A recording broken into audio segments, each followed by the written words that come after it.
Welcome, friend, to another journey together. Tonight, we embark on an exploration of profound, hidden wisdom, meticulously preserved through ages to soothe the agitated mind and usher in a state of profound, restorative tranquility. Feel free to share what time it is and where you are listening from. I'm going to share a curated collection of ancient parables and timeless Buddhist tales designed to unlock the deepest chambers of mental serenity and emotional liberation. Each narrative holds a potent, transformative teaching capable of recalibrating your entire inner landscape, dissolving the clutches of anxiety, incessant worry, and the endless pursuit of external validation. These are not mere stories for slumber. They are deeply embedded insights passed down by those who understood a fundamental truth many have forgotten. That true contentment arises not from altering our surroundings, but from transforming our perception of them. As the Persian poet Rumi once observed, "The quieter you become, the more you can hear." Over the course of our journey, you'll uncover precisely how these age-old truths can reshape your experience of life. As we journey through these remarkable tales, you'll notice a powerful shift begin to unfold. The tight grip of everyday concerns will naturally soften. The constant hum of your thoughts will gradually diminish. You'll find yourself effortlessly drifting into a realm of deep comprehension and abiding peace. So settle in profoundly now. Let your body surrender to whatever supports you. Take one deliberate breath with me, and as you exhale, know that you are about to receive insights that have been waiting for your awakening since time immemorial. Our first tale reveals the profound mystery of identity itself. This is the monk who forgot his name. Master Dogen was walking along a mountain path when he encountered a weathered monk sitting beneath an ancient pine tree. The stranger's robes were patched and faded from years of travel, and his eyes held the peaceful depth that comes only from long practice. Curious about this wandering practitioner, Dogen approached and offered the traditional greeting. "Good morning, brother. I am Dogen of Aihaiji Temple. May I ask your name?" The monk looked up with a gentle smile, paused for a long moment, and replied, "Master, I have forgotten it completely." Dogen was intrigued. "How can you forget something so fundamental? Your name has been with you since birth." The wandering monk chuckled softly. "Master, I have been traveling for 30 years, sitting in meditation, serving others, walking these mountain paths. I have been so busy being myself that I never had time to remember what to call it. When I wake each morning, I am simply awareness awakening. When I help a traveler, I am simply compassion in action. When I sit in meditation, I am simply presence being present. What need is there for a label?" Dogen felt something shift inside him, as if a door he didn't know existed had suddenly opened. "But surely you must have some way of referring to yourself." "The birds call me by my footsteps on the path. The villagers know me by the kindness I offer. The mountains recognize me by my gratitude for their beauty. Each moment provides all the identity I need." The monk gestured to the pine tree above them. "Does this tree suffer from not knowing its name? Does the stream worry about what to call itself as it flows toward the sea?" Understanding dawned on Dogen's face like sunrise breaking over the peaks. He bowed deeply and said, "You have achieved what most of us spend lifetimes pursuing. You have discovered who you are by forgetting who you think you should be." The nameless monk bowed in return. "And you, Master Dogen, have recognized this truth. Perhaps we are both closer to our original nature than we imagined." The Buddha once said, "You are not your name, your body, or your thoughts. You are the awareness in which all these arise. What emerges from this story is a profound teaching about the difference between our essential nature and the conceptual identities we carry. Why do we cling so tightly to names, roles, and self-definitions? Zen Buddhism explains that the ego mind constantly seeks to solidify itself through labels and categories. We become attached to being a teacher, a parent, a successful person, a spiritual seeker. These identities provide a sense of security and continuity, but they also create a prison of limitations. Consider how much mental energy you spend maintaining your various identities. The professional persona you present at work, the family role you play at home, the social image you project with friends. Each requires constant reinforcement and protection. You might notice anxiety arising when these identities are threatened or challenged. This is the ego's fear of dissolution, its terror of discovering what lies beneath the accumulated layers of self-concept. The nameless monk represents what Zen calls original face. The authentic self that exists before the mind creates stories about who we are. This is not a blank emptiness, but rather a dynamic, responsive awareness that naturally expresses compassion, wisdom, and spontaneous appropriate action without needing to reference a fixed identity. Zen teacher Huang Po taught, "Your everyday mind is the way. When you try to turn toward it, you move away from it." The more we grasp after spiritual identities or try to become someone special, the further we drift from our natural state. The monk's forgetting represents a letting go so complete that even the one who might remember has dissolved. In Japanese aesthetics, there's a concept called mushin, meaning no mind or no heart. This doesn't indicate absence, but rather a state of such complete presence that the mediating self-consciousness disappears. Like a master calligrapher whose years of practice allow the brush to move without interference from the thinking mind, the nameless monk moves through life without the friction of self-reference. Modern neuroscience confirms what Zen has long taught. The sense of a solid, continuous self is actually a construction of the brain, a useful fiction that helps us navigate complex social environments. But this fiction becomes problematic when we mistake it for ultimate reality. We suffer when we try to defend or enhance something that exists only as a collection of thoughts and memories. The Buddha said, "In the end, just three things matter: how well we have lived, how well we have loved, how well we have learned to let go." Notice that none of these require a fixed identity. Living fully, loving deeply, and letting go completely are all expressions of our essential nature rather than achievements of a particular someone. Tonight, as you rest in the quiet darkness, can you sense the awareness that observes your thoughts without being defined by them? Can you feel the life force moving through your body without needing to claim ownership of it?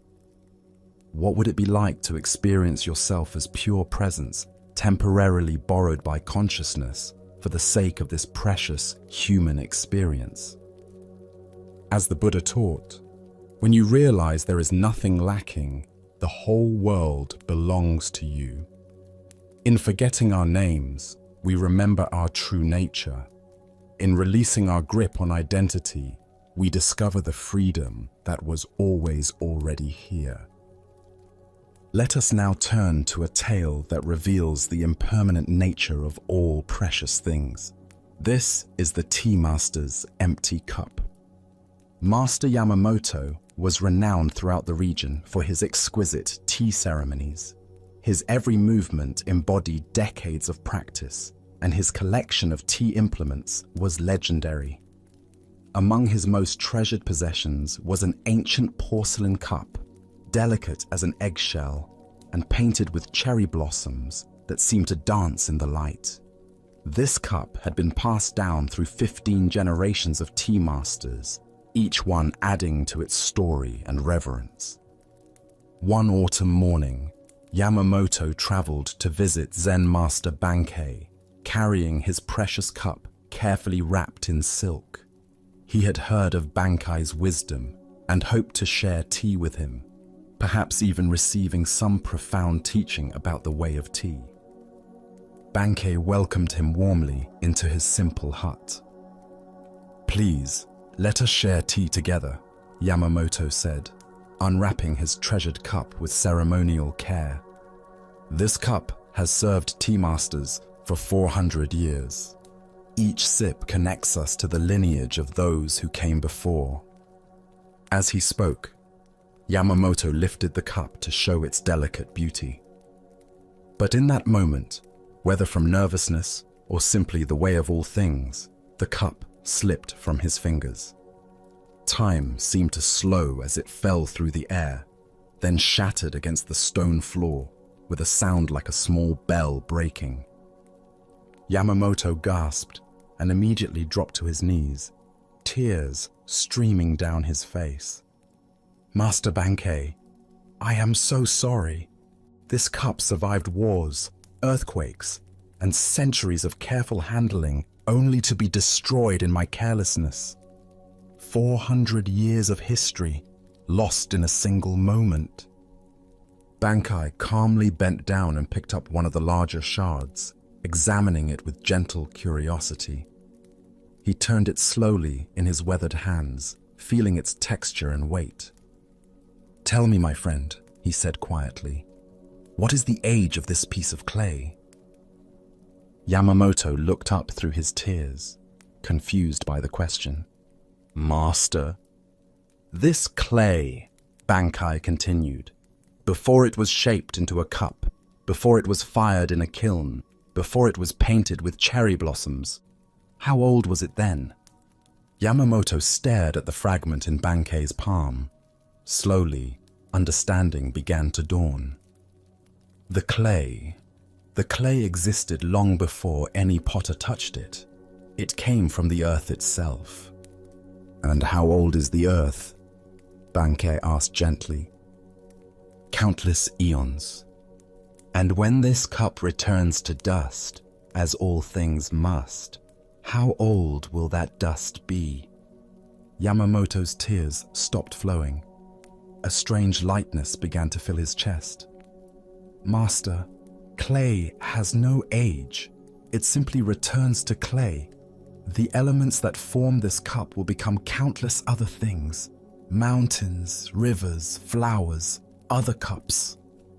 Bankei smiled and set the shard gently on the ground. "Now you understand the true nature of inheritance.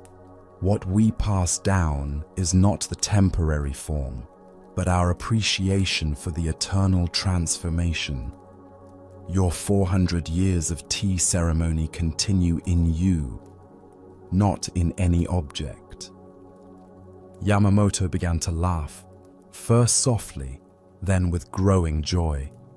"I was so attached to preserving the past that I forgot to be present for this moment. The cup served its final purpose perfectly, teaching me about impermanence." "Indeed," said Bankei. "And now shall we have tea? I believe I have some simple pottery that would be honored to serve." Buddha's wisdom reminds us, all conditioned things are impermanent. When you see this, you are above sorrow. The heart of this lesson lies in our relationship with attachment and the profound peace that comes from accepting the transient nature of all phenomena. Why do we suffer so intensely when precious things break, relationships end, or circumstances change? Zen Buddhism points to our fundamental misunderstanding of the nature of security. We unconsciously believe that permanence exists, that some things can be preserved forever, and that our happiness depends on maintaining certain conditions unchanged. This illusion creates what Buddhism calls dukkha, the suffering that arises from trying to grasp the ungraspable. We form attachments not just to objects, but to people, experiences, accomplishments, and even spiritual states, imagining they can provide lasting satisfaction. When these inevitably change or disappear, we experience the shock of broken expectations. Consider your own experiences of loss, perhaps a childhood home that was sold, a relationship that ended, a job that disappeared, or even small daily disappointments like a favorite restaurant closing. Notice how much of the pain comes not from the loss itself, but from the story you tell about what that loss means. The tea master's initial anguish came from his belief that something irreplaceable had been destroyed. Yet Bankei's teaching reveals a deeper truth. Nothing is ever truly lost because nothing was ever truly separate to begin with. The elements that compose the cup existed before its creation and continue existing after its destruction. This is not merely philosophical consolation, but a recognition of the fundamental interconnectedness that Zen calls interdependence. Vietnamese Zen master Thich Nhat Hanh teaches about interbeing, the reality that all phenomena exist only in relationship, constantly arising and passing away within an endless web of causes and conditions. The cup was never just a cup, but a temporary gathering of earth, fire, water, wind, and human creativity. When it shattered, nothing was lost. The elements simply returned to new possibilities. This understanding transforms our relationship with impermanence from fear to wonder. Instead of desperately trying to preserve things as they are, we can appreciate their constant becoming.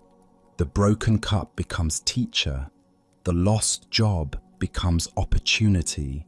The ended relationship becomes space for growth. Zen practice cultivates what the Japanese call mono no aware, a poignant awareness of the impermanence of all things. This isn't sadness, but rather a bittersweet appreciation that enhances, rather than diminishes, our love for what is temporary. Knowing that the cherry blossoms will fall makes their blooming more precious, not less. The Buddha said, "Attachment is the root of suffering." But this doesn't mean we should become cold or indifferent. True non-attachment is actually deeper love, appreciation that doesn't try to possess, gratitude that doesn't demand permanence, care that can let go when the time comes. Tonight, as you notice your tendency to grasp tightly to people, possessions, or plans, can you remember the clay returning to clay? Can you love fully while holding lightly, knowing that everything you cherish is on loan from the universe? What would it feel like to appreciate this moment's gifts without needing them to last forever? As the Buddha taught, everything is changeable. Everything appears and disappears. There is no blissful peace until one passes beyond the agony of life and death. In accepting impermanence, we discover the peace that doesn't depend on anything remaining the same. As we continue our journey through the wisdom of Zen Buddhism, we encounter a story about the paradox of effort and surrender. This is the student who couldn't sit still. Young monk Jishin had been at the monastery for 3 months, and his inability to sit in meditation had become legendary among the other students. During the morning zazen period, while his fellow monks sat like mountains, still, silent, and serene, Jishin was in constant motion. He would fidget with his robes, scratch his nose, shift his weight from side to side, and crane his neck as if looking for something he'd lost. His breathing was audible, marked by sighs of frustration. Inevitably, he would give up, stand quietly, and pace at the back of the meditation hall. The other students whispered about him during work periods. Some felt sorry for him, others were annoyed by the distraction, and a few smugly assumed he simply lacked the proper commitment to practice. But Master Ryoan, the temple's abbot, watched Jishin's struggles with patient interest, saying nothing for months. One crisp morning after another failed attempt at sitting, Jishin approached his teacher with tears of frustration in his eyes.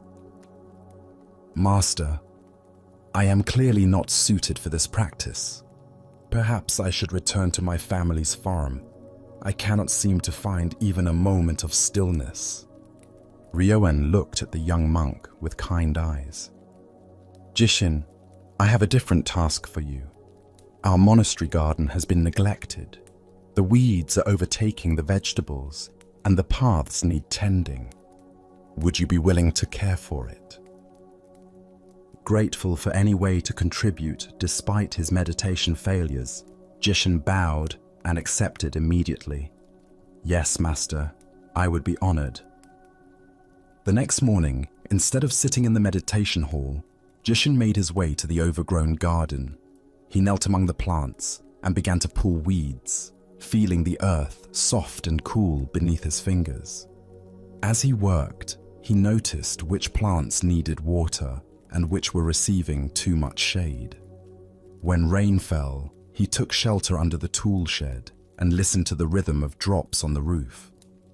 When the sun was strong, he worked in harmony with its heat, taking breaks in natural rhythm with his body's needs. Weeks passed. Jishin found himself rising before dawn, eager to greet the garden in the quiet morning light. He learned to read the subtle signs of plant health, the way leaves curled when thirsty, how certain vegetables preferred morning attention while others thrived with evening care. His movements became economical and graceful as he worked with, rather than against, the natural cycles of growth and decay. One day, while harvesting tomatoes, Jishin realized he had been kneeling motionless for over an hour, completely absorbed in carefully selecting the perfectly ripe fruit. His mind had been quiet, focused, present. When he stood up, his body felt loose and natural, free from the tension that had always plagued his sitting practice. That evening, drawn by something he couldn't name, Jishin quietly entered the meditation hall and took his seat among the other monks. To his amazement, his body settled immediately into stillness. His breath became deep and natural. His mind, accustomed now to the focused attention that gardening required, rested easily in the present moment. For the first time since arriving at the monastery, he sat through the entire period without moving. After the sitting, another student approached Master Ryoan with curiosity. "Respected teacher, how did gardening teach Jishin to meditate? I don't understand the connection." Ryoan smiled and touched the soil still visible under his own fingernails. "I never taught him to meditate. I taught him to stop fighting with himself. In the garden, he learned to work with conditions as they are, rather than demanding they be different. He discovered the natural rhythm of effort and rest, attention and ease. These are the same qualities that make sitting practice possible." The student pressed further. "But Master, why couldn't he learn this directly through Zazen instruction?" "Because," Ryoan replied, "Jishin's particular mind needed to understand surrender through action before it could surrender through stillness. The garden taught him that true effort flows with natural conditions rather than forcing against them. Some students learn peace through sitting still. Others must learn stillness through peaceful action." As the Buddha observed, just as the great ocean has one taste, the taste of salt, so also this teaching has one taste, the taste of liberation. This tale unveils the truth that authentic spiritual practice cannot be forced through willpower alone, but must emerge from a deeper understanding of how to work harmoniously with our own nature. Why do we struggle so often when we try to impose spiritual discipline on ourselves? Zen Buddhism reveals that much of our suffering in practice comes from what it calls gaining mind, the ego's attempt to achieve enlightenment through force and acquisition. We approach meditation like a military campaign, trying to conquer our thoughts and subdue our restless energy through sheer determination. This approach inevitably creates internal warfare. Part of us wants to be still and peaceful, while another part resists control and rebels against imposed discipline. The more forcefully we try to suppress our natural energy, the more turbulent it becomes. We end up fighting ourselves, creating exactly the kind of internal tension that makes meditation impossible. Look deeply at your own relationship with spiritual practice. Do you notice the subtle violence of demanding that your mind behave differently than it does? The frustration when your meditation doesn't match your expectations? The self-judgment when you feel distracted or agitated? Each of these represents a form of fighting with yourself rather than learning to work skillfully with your actual conditions. Jishin's transformation came through what Zen calls right effort, not the strain of forced concentration, but the natural focus that arises when we align with rather than resist our circumstances. In the garden, he discovered how to be fully present through purposeful activity. His attention was naturally drawn to the immediate needs of the plants, the texture of soil, the rhythm of seasons. This wasn't forced mindfulness, but organic engagement with life as it presented itself. Zen master Suzuki Roshi taught, "Each of you is perfect the way you are, and you can use a little improvement." This paradox captures the essence of Jishin's journey. He didn't need to become someone different to practice successfully. He needed to discover how his particular temperament could express itself authentically within the structure of practice. The garden became Jishin's meditation hall because it provided what his restless energy required: purposeful movement, tangible results, and connection with natural cycles. Rather than trying to eliminate his kinetic nature, Master Ryoen helped him channel it toward awakening. The same energy that made sitting meditation difficult became the very quality that made him an exceptional gardener and, eventually, a skilled meditator. This points to a crucial understanding in Zen practice. There are as many ways to cultivate presence as there are human temperaments. Some people naturally incline towards seated meditation, others toward walking practice, chanting, service work, or mindful labor. The key is not finding the right practice, but discovering how your unique constitution can most authentically express the universal principles of awareness, compassion, and wisdom. Vietnamese Zen teacher Thich Nhat Hanh speaks of engaged Buddhism, the recognition that washing dishes, caring for children, or tending gardens can be as profound as any formal meditation when approached with full presence. Jishin's story illustrates this perfectly. His breakthrough came not through perfecting a particular technique, but through learning the fundamental attitude that makes all practice effective: willing cooperation with what is. The Buddha said, "Hatred is never appeased by hatred in this world. By non-hatred alone is hatred appeased. This is a law eternal." This applies not just to external conflicts, but to our internal relationship with our own minds. Fighting our restless thoughts with mental force only creates more agitation. Learning to work patiently and skillfully with our minds as they actually are. This is the path to genuine transformation. Consider areas in your own life where you might be fighting yourself unnecessarily. Perhaps you struggle with a particular emotion, repeatedly trying to suppress anger or eliminate anxiety through willpower.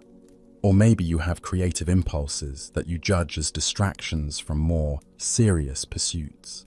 What would it look like to find skillful ways to channel these energies rather than simply trying to eliminate them?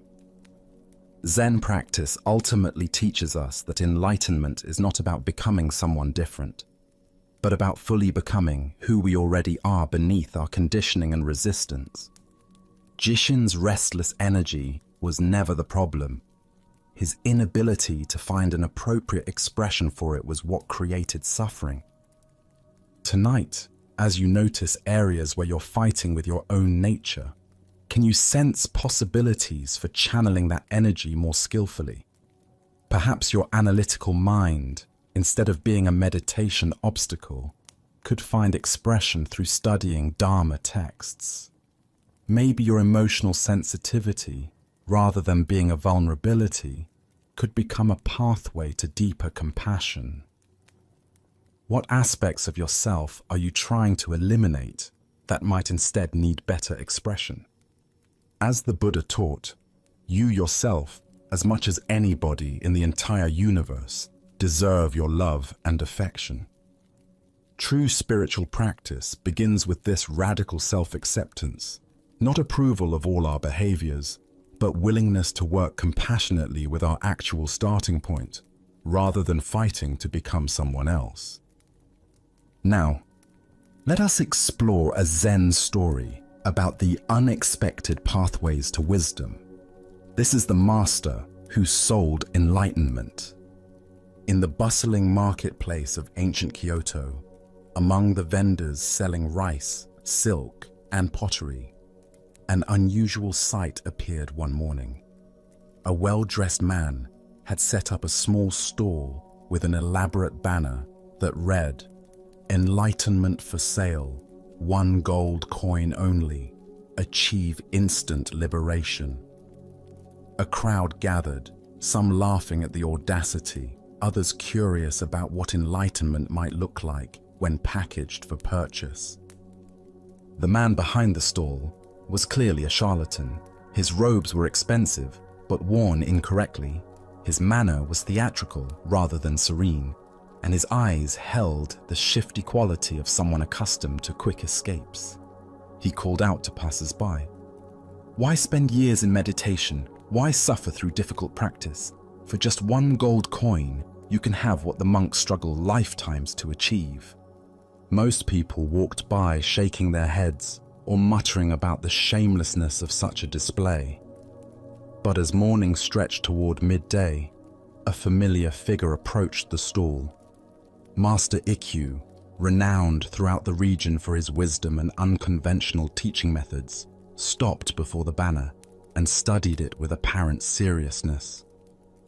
1 gold coin for enlightenment? Ikkyu asked, stroking his beard thoughtfully. The charlatan's eyes lit up with greed, though he maintained his spiritual salesman demeanor. Yes, venerable master. The same enlightenment that takes decades to achieve through traditional methods. I offer it instantly, guaranteed. To everyone's amazement, including the charlatans, Ikkyu reached into his robes and produced a gold coin. This sounds like an excellent bargain, he said, placing the coin on the stall counter. I'll take 1 enlightenment, please. The crowd pressed closer, whispers rippling through the onlookers. The charlatan found himself in an unexpected predicament. He had never imagined someone would actually pay, especially not a genuine Zen master. Panicking slightly, he fumbled through his belongings, looking for something, anything, to give in exchange for the coin. Finally, his hands closed around a small mirror he used for grooming. Desperate to complete the transaction, He handed it to Ikkyu with great ceremony. "Here is your enlightenment, master. Look deeply, and all will be revealed." Ikkyu accepted the mirror with apparent reverence and gazed into its surface. For a long moment, he studied his own reflection, his weathered face, his knowing eyes, his slightly amused expression. Then, to everyone's surprise, he burst into delighted laughter. "Excellent," he declared, raising the mirror toward the sky. "Worth every coin. This is indeed the most direct teaching I've encountered in years." The crowd murmured in confusion. The charlatan, emboldened by what seemed like validation from a respected teacher, puffed up with pride. "Master, I am gratified that you recognize the profound enlightenment I've provided. Tell us, what great wisdom did you discover?" Ikkyu's laughter grew even more joyous. "I discovered that a fool and his money are soon parted, and I am that fool." He laughed again, tears streaming down his cheeks. "For 1 gold coin, this man has shown me my own face and reminded me that enlightenment cannot be bought, sold, or possessed. The greatest teaching often comes from the most unexpected teachers." The crowd began to chuckle as understanding dawned. Ikkyu bowed deeply to the charlatan. "Thank you, friend, for this perfect demonstration of wisdom appearing through folly." He set the mirror gently on the counter and walked away, still chuckling. The charlatan stood stunned, holding the gold coin and staring at the mirror. Something had shifted inside him during this exchange. Watching a genuine master find wisdom in what he knew was a deception had cracked something open in his heart. For the first time in years, he felt ashamed, not just of being caught, but of the emptiness that had driven him to such deception in the first place. Years later, that same charlatan would be found sweeping the floors at Ikkyu's temple, having become one of his most devoted students. When asked about his transformation, he would say, "Master Ikkyu bought my enlightenment and then gave it back to me freely. I finally understood that what I was trying to sell, I didn't have, and what I was trying to buy, I already possessed." Buddha spoke of this when he said, "3 things cannot be long hidden: the sun, the moon, and the truth." Here we discover the profound teaching that wisdom often appears through the most unlikely circumstances, and that genuine understanding cannot be commodified or transferred, but only recognized within ourselves. Why are we so susceptible to the idea that enlightenment can be acquired from external sources? Zen Buddhism points to our deep conditioning toward transactional thinking, the belief that spiritual realization works like commerce, where we can exchange effort, money, or devotion for guaranteed results. This gaining mind approaches awakening as something we don't have that we need to get, rather than recognizing it as our essential nature temporarily obscured by conditioning. Notice how often we fall into this trap in subtler ways. We might shop for the perfect meditation technique, the right spiritual book, or the most enlightened teacher, imagining that the correct external formula will deliver the inner transformation we seek. While tools and guidance can certainly support our practice, the fundamental shift always happens within our own recognition. The charlatan's mirror accidentally provided what countless expensive workshops and elaborate practices often miss: direct confrontation with what is already here. Ikkyu's reflection showed him nothing he didn't already possess, yet in that moment of seeing clearly, the very ordinariness became extraordinary. This is what Zen calls original face, not some special spiritual state, but our natural awareness before it gets decorated with concepts and seeking. the deeper teaching emerges through Ikkyu's response to being fooled. Rather than anger or embarrassment, he found genuine delight in recognizing his own gullibility. This demonstrates what Zen teacher Suzuki Roshi called "don't know mind," the willingness to be surprised, to learn from unexpected sources, and to find wisdom even in our mistakes. Consider your own relationship with spiritual seeking. How much energy do you spend looking for the right method, teacher, or experience to provide what you imagine you're missing? Can you sense the difference between skillful learning and desperate acquisition? Ikkyu's story suggests that wisdom often comes not through getting what we think we want, but through clearly seeing the futility of trying to possess what is already our birthright. Zen master Linji taught, "If you meet the Buddha on the road, kill him." This shocking statement points to the same truth Ikkyu discovered. Enlightenment cannot be received from outside ourselves, not even from the most perfect teacher or teaching. Any spiritual authority that claims to possess what we lack is ultimately pointing us away from our own innate wisdom. The charlatan's eventual transformation reveals another layer of the teaching. His years of pretending to sell enlightenment had actually prepared him to recognize it when it was freely offered. His intimate familiarity with spiritual concepts, even used deceptively, became the very foundation for authentic understanding once his heart opened to genuine practice. The Buddha said, "By three things the wise person may be known: what acts they encourage, what acts they discourage, and what acts they overlook." Ikkyu's wisdom lay not in avoiding the charlatan's deception, but in finding truth within it. He encouraged the man's offering by paying for it, discouraged attachment to outcomes by laughing at his own foolishness, and overlooked the intended fraud by recognizing the unintended teaching. Tonight, as you reflect on your own spiritual journey, can you appreciate the unexpected teachers that have appeared along the way? Perhaps someone you initially judged or dismissed offered you insights that more obvious sources missed. What would it mean to approach tomorrow with Ikkyu's openness to finding wisdom in the most unlikely packages? As the Buddha taught, when you realize how perfect everything is, you will tilt your head back and laugh at the sky. In recognizing that enlightenment cannot be bought or sold, we discover it has been freely available all along, reflected perfectly in whatever mirror we happen to be holding.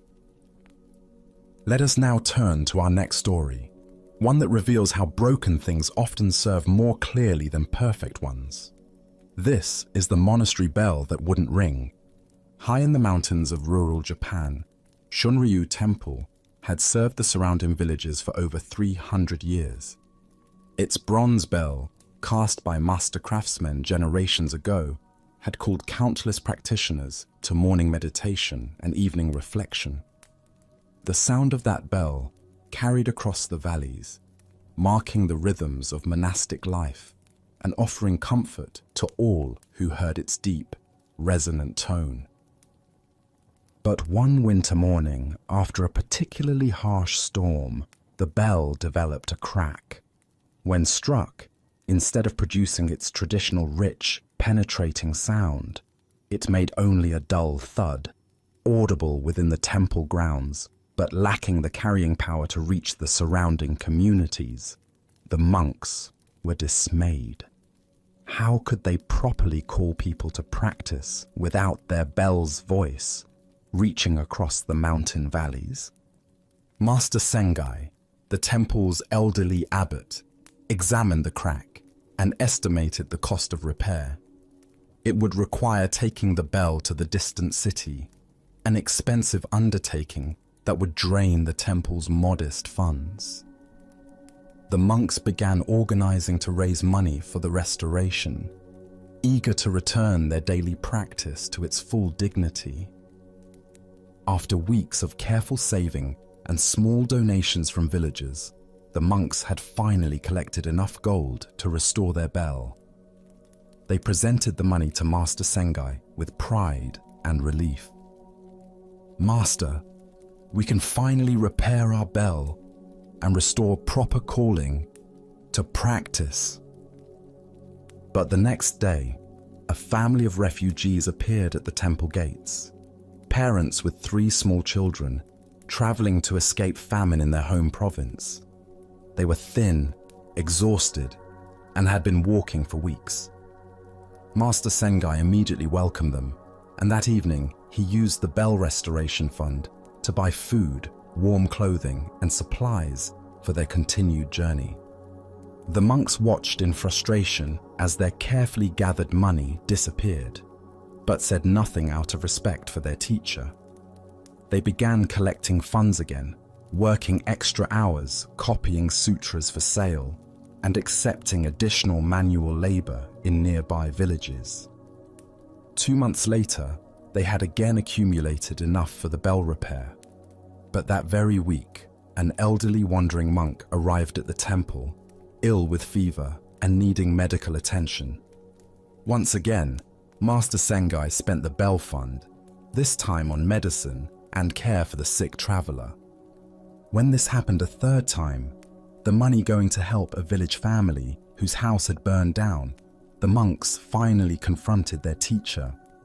"Master Sengai," the head monk said respectfully but firmly, "how can we fulfill our duty to call people to practice without a proper bell? The crack makes it useless for reaching anyone beyond our walls. Our practice feels incomplete without the traditional calling." Master Sengai listened thoughtfully to their concerns. That evening, he struck the cracked bell at the usual time for evening meditation. Though it produced only its muffled thud, something remarkable happened. Instead of the usual handful of villagers who occasionally joined their practice, dozens of people appeared on the mountain path, climbing toward the temple in the gathering dusk. Word had spread throughout the region about the temple, where no traveler went hungry, where the sick received care, and where the monks' bell fund somehow always found its way to those in greatest need. People came not because they heard a bronze bell calling across the valleys, but because they had heard something far more compelling, the sound of compassion in action. As the crowd settled into the meditation hall, far more people than had ever responded to the perfect bell, Master Sengai smiled at his students. "You see," he said gently, "sometimes a broken bell calls more clearly than a perfect one. Our cracked bell cannot reach distant ears, but our open hearts have reached distant hearts. Which call do you think the Buddha would prefer?"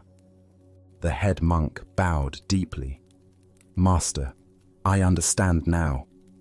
We were so focused on the form of calling that we missed the essence of what calls people to Dharma. The bell's voice was beautiful, but our actions have become an even clearer invitation."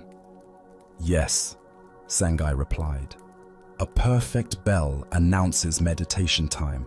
A broken bell that feeds the hungry announces the Dharma itself." The cracked bell was never repaired and still hangs in Shunryu Temple today. Visitors often comment on its unusual, dull tone, and the monks smile as they tell the story of how brokenness became the temple's greatest teaching.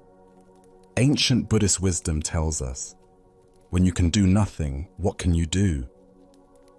The story points us toward understanding that our perceived limitations often become doorways to more authentic expression of our deepest values.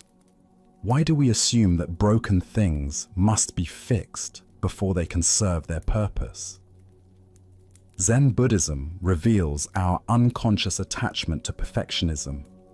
the belief that only flawless conditions can produce genuine spiritual benefit.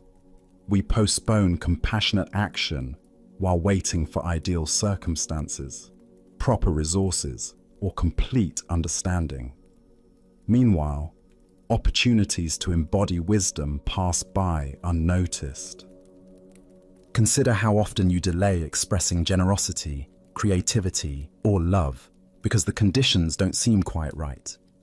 Perhaps you wait to help others until you feel more financially secure, postpone sharing your gifts until you've perfected them, or hesitate to begin spiritual practice until you have the proper equipment or environment.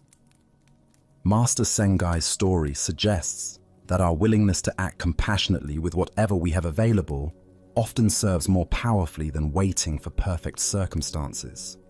The cracked bell represents what Buddhism calls skillful means, the recognition that the most effective Dharma teaching adapts fluidly to actual conditions rather than insisting on ideal forms. The temple's traditional role was to call people to formal practice, but when that became impossible, an even deeper calling emerged. Their limitations forced them to discover more direct ways of embodying Buddhist principles. This points to a profound truth about spiritual practice. Our obstacles often contain our teachings. The very thing that seems to prevent us from practicing correctly might be precisely what develops authentic wisdom. A meditation student who struggles with concentration might develop exceptional compassion for others' difficulties. Someone who lacks time for formal retreat might discover mindfulness through caring for family members. Vietnamese Zen master Thich Nhat Hanh teaches about interbeing, the recognition that our individual awakening is inseparable from the well-being of all beings. Master Sengai understood this deeply. Repairing the bell would have served the monk's sense of proper practice, but using that same energy to relieve suffering served the Buddha's deeper intention. Notice how the broken bell actually improved the temple's function. Instead of a few villagers occasionally joining practice when they happened to hear the bell's call, dozens of people were drawn by something far more compelling, the lived example of Buddhist compassion. The temple's reputation for meeting human need with open-hearted generosity became a Dharma teaching that reached far beyond the range of any bronze bell. This illustrates what Zen calls the sound of one hand clapping, the paradox that sometimes our greatest effectiveness comes through embracing apparent limitation rather than fighting it. The monks initially saw only what they had lost, their traditional calling capacity. But Master Sengai recognized what they had gained, an opportunity to demonstrate that Dharma is not about perfect forms, but about perfect responsiveness to actual conditions. The Buddha said, "Generosity brings happiness at every stage of its expression. We experience joy in forming the intention to be generous. We experience joy in the actual act of giving something, and we experience joy in remembering the fact that we have given." Master Sengai's repeated choice to prioritize immediate compassion over temple restoration embodied this teaching completely. Consider the cracked bells in your own life, the areas where things don't work as you think they should. Perhaps physical limitations that force you to find new ways of contributing, financial constraints that teach you to discover richness in simplicity, relationship challenges that develop your capacity for patience and understanding, career setbacks that redirect you toward more meaningful work. What if these apparent obstacles are actually invitations to discover more authentic expressions of your deepest values? The story also reveals something profound about community and influence. The temple's impact on the surrounding region multiplied exponentially once they began prioritizing service over symbolism. People were attracted not to perfected spiritual displays, but to genuine embodiment of spiritual principles. This suggests that our perceived inadequacies often make us more relatable and helpful to others who are also struggling with imperfect conditions. Zen teacher Charlotte Jocko Beck observed, "We are not going to be perfect. We're going to make mistakes. The question is, what do we do when we make mistakes?" Master Sengai's approach suggests that the most skillful response to limitation is not always to fix it, but sometimes to discover what wants to emerge through it. Modern research on post-traumatic growth confirms what Buddhist teachers have long understood. Our most significant limitations and losses often catalyze our greatest contributions. People who have experienced financial hardship may develop extraordinary generosity. Those who have faced illness often become healers.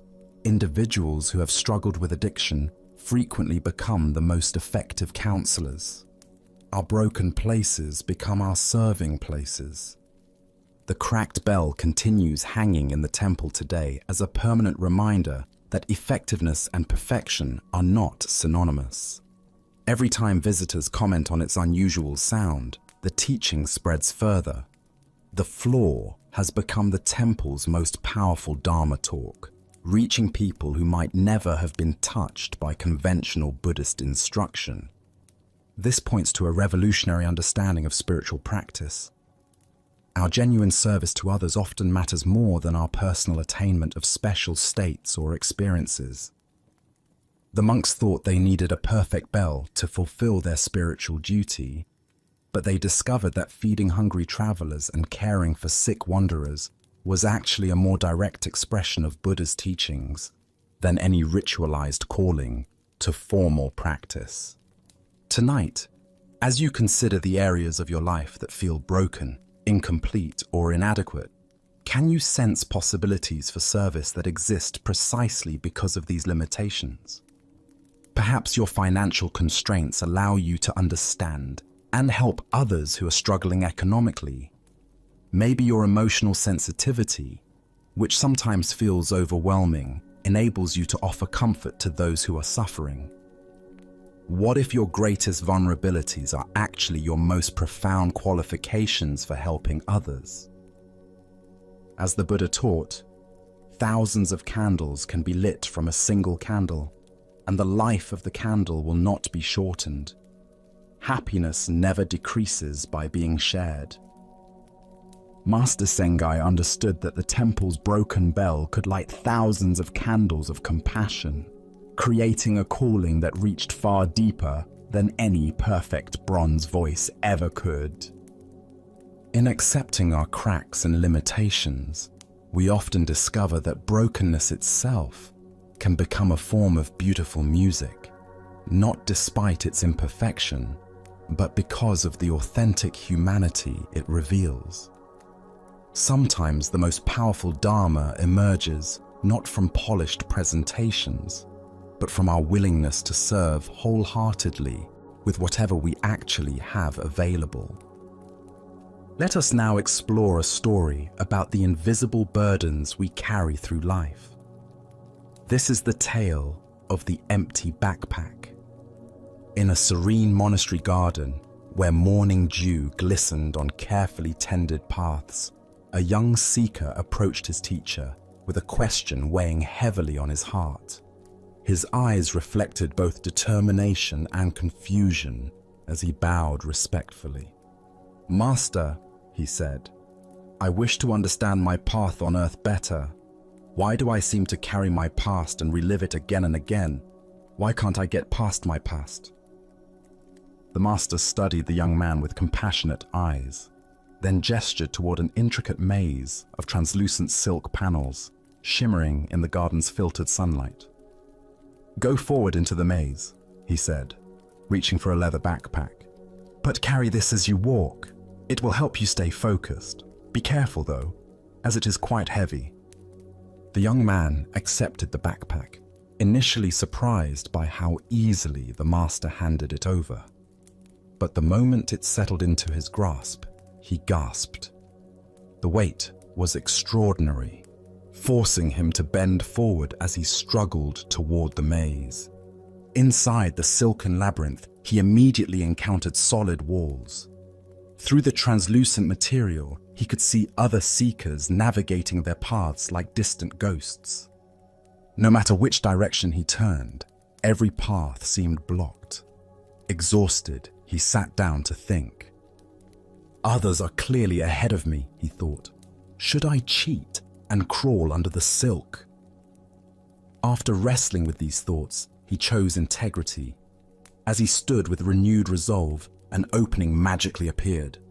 Progress felt rewarding until he faced another wall. This time, good intentions yielded no results. The backpack's weight became unbearable, cutting into his shoulders. What could be so heavy yet feel so soft? Overcome with curiosity, he removed the pack and peered inside. It was completely empty. Yet when he lifted it again, the weight remained undeniable. As he placed it back on his shoulders, a voice whispered clearly, "Look inside of you, young man, for the weight lies there." Suddenly, memories flooded his consciousness.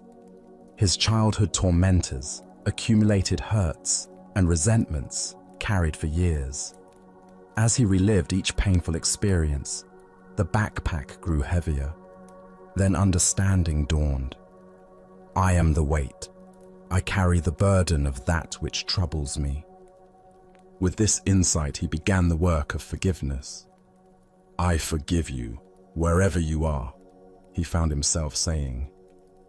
Immediately, the pack lightened and new pathways opened. As sunlight warmed his face, and he remembered moments of love, the weight continued diminishing until the backpack felt weightless. Finally, surrounded by solid silk walls, he sat in meditation. I am the light and the way. I recognize that I was the impediment, not anyone else. At these words, his feet began rising from the earth. He floated above the maze, seeing how others remained trapped by darkness in their own packs. With a thought, he found himself beside his teacher outside the labyrinth. Master, he said, his face radiant, I discovered that my darkness caused my weight, and my lightness freed me to fly. The master smiled knowingly. What do you feel, young one? Do you feel freed? Without waiting for an answer, he walked away. Buddha's wisdom reminds us, holding on to anger is like grasping a hot coal with the intent of throwing it at someone else. You are the one who gets burned. This ancient teaching illuminates the profound truth revealed in the empty backpack story. We are the creators of our own burdens. What emerges from this tale is recognition that our past does not imprison us. Our relationship to our past does. The young seeker discovered that suffering came not from what others had done, but from his unwillingness to release those experiences. The empty backpack represents the invisible weight of unprocessed emotions and unhealed wounds we carry through life. Why do we cling so tenaciously to our pain? First is our identification with wounds. We derive identity from grievances, thinking, I am someone who was wronged, rather than, I experienced wronging, but am not defined by it. Second is our addiction to the familiar. Even painful emotions become comfortable because they're known. Third is our misunderstanding of forgiveness, believing it means condoning harmful behavior, rather than freeing ourselves from resentment's prison. Consider how this plays out daily. The colleague who received credit for your idea still triggers anger. The parent who criticized you decades ago still influences your self-talk. Each is an invisible item in your backpack, weighing you down. Zen teacher Jack Cornfield taught, forgiveness is giving up all hope of having had a different past. We cannot change what happened, but we can change our relationship to what happened. The energy spent maintaining grievances could be redirected toward creating the life we actually want. The floating represents lightness available when we release psychological burdens. This isn't about bypassing pain, but processing experiences fully and choosing freedom over familiarity, growth over grievance. Tonight, as you prepare for rest, what invisible weight might you be carrying? Perhaps it's time to examine what you've been holding on to and ask, does this serve my highest good, or is it time to set it down? As the Buddha taught, you yourself, as much as anybody in the entire universe, deserve your love and affection. The path to freedom begins with radical self-forgiveness and willingness to travel light through life's inevitable challenges. Now let us explore a story about the power of belief and the destiny we create through faith itself. This is the tale of the general and the coin that revealed truth. A Japanese general faced an impossible situation. His army was greatly outnumbered by enemy forces. The terrain favored his opponents, and by every conventional measure of military strategy, the coming battle should result in devastating defeat. Yet something deep within him remained convinced that victory was possible. Perhaps it was intuition, perhaps it was desperate hope, but he felt certain that his cause was just, and his troops, though fewer in number, possessed a fighting spirit that could overcome the odds. The problem was his soldiers. They could count as well as he could, and they had eyes to see the massive force arrayed against them. Fear rippled through their ranks like a contagion. Doubt clouded their faces. Whispered conversations filled with pessimism spread through the camp, and the general could sense that their morale was crumbling before the battle had even begun. He knew that an army convinced of its own defeat would indeed be defeated, regardless of any other factors. Technical skill, superior weapons, even numerical advantage means nothing when soldiers have already surrendered in their hearts. But an army that truly believed in its victory could accomplish seemingly impossible things through the sheer force of that conviction. On the morning of the battle, as they marched toward their destiny, the general led his troops to a small religious shrine that stood beside the road. This was a place where countless warriors had stopped over the centuries to pray before facing uncertain fate.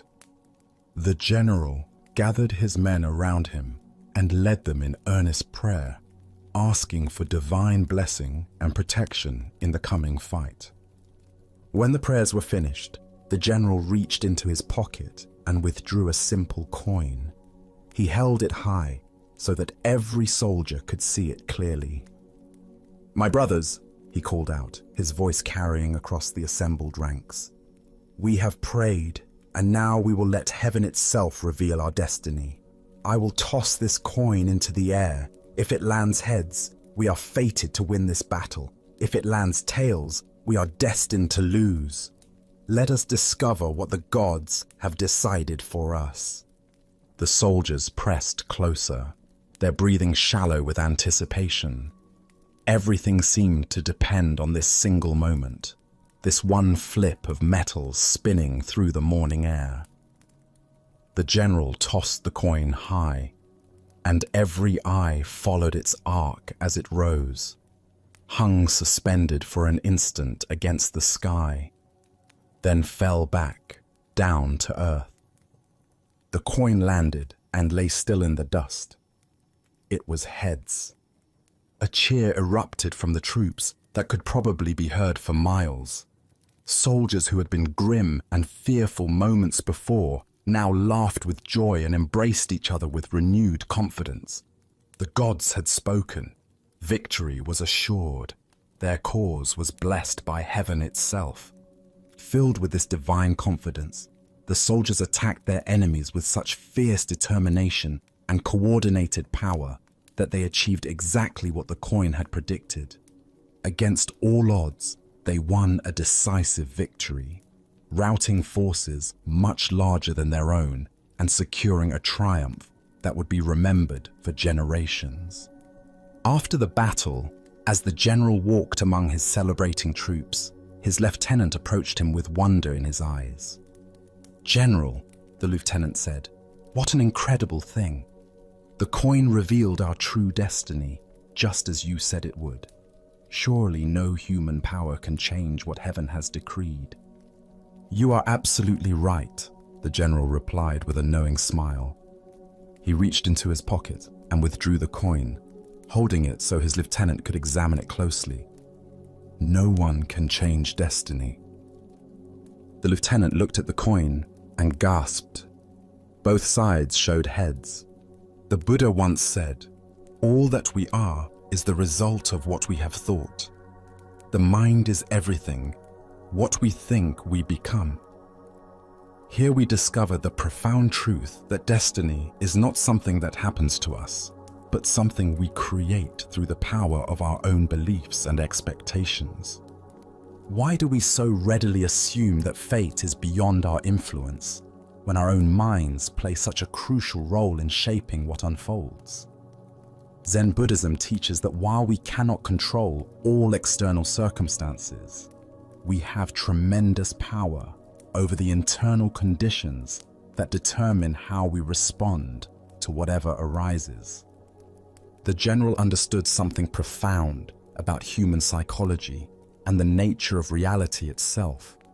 He knew that his soldiers' belief in victory was more important than their numerical disadvantage. He recognized that confidence, determination, and fighting spirit could overcome superior numbers when those qualities were genuinely present. But here's the deeper teaching. The general didn't simply manipulate his troops through deception. He created the conditions that allowed their natural courage and strength to emerge. The soldiers possessed the ability to fight brilliantly all along. They simply needed to believe in themselves and their cause. Consider your own relationship with destiny and possibility. How often do you assume that outcomes are predetermined, that success or failure is beyond your influence? The general's two-headed coin represents the power we all possess to tip the scales in favor of positive outcomes through the quality of our engagement with life. This doesn't mean we can control everything through positive thinking, or that believing in something makes it automatically true. The soldiers still had to fight the battle. They still had to demonstrate actual skill and courage. But their belief in victory created the psychological conditions that allowed their best qualities to manifest. In Zen practice, we learn to work skillfully with both effort and surrender, both intention and acceptance. We recognize that while we cannot dictate specific outcomes, we can profoundly influence the energy and attention we bring to any situation.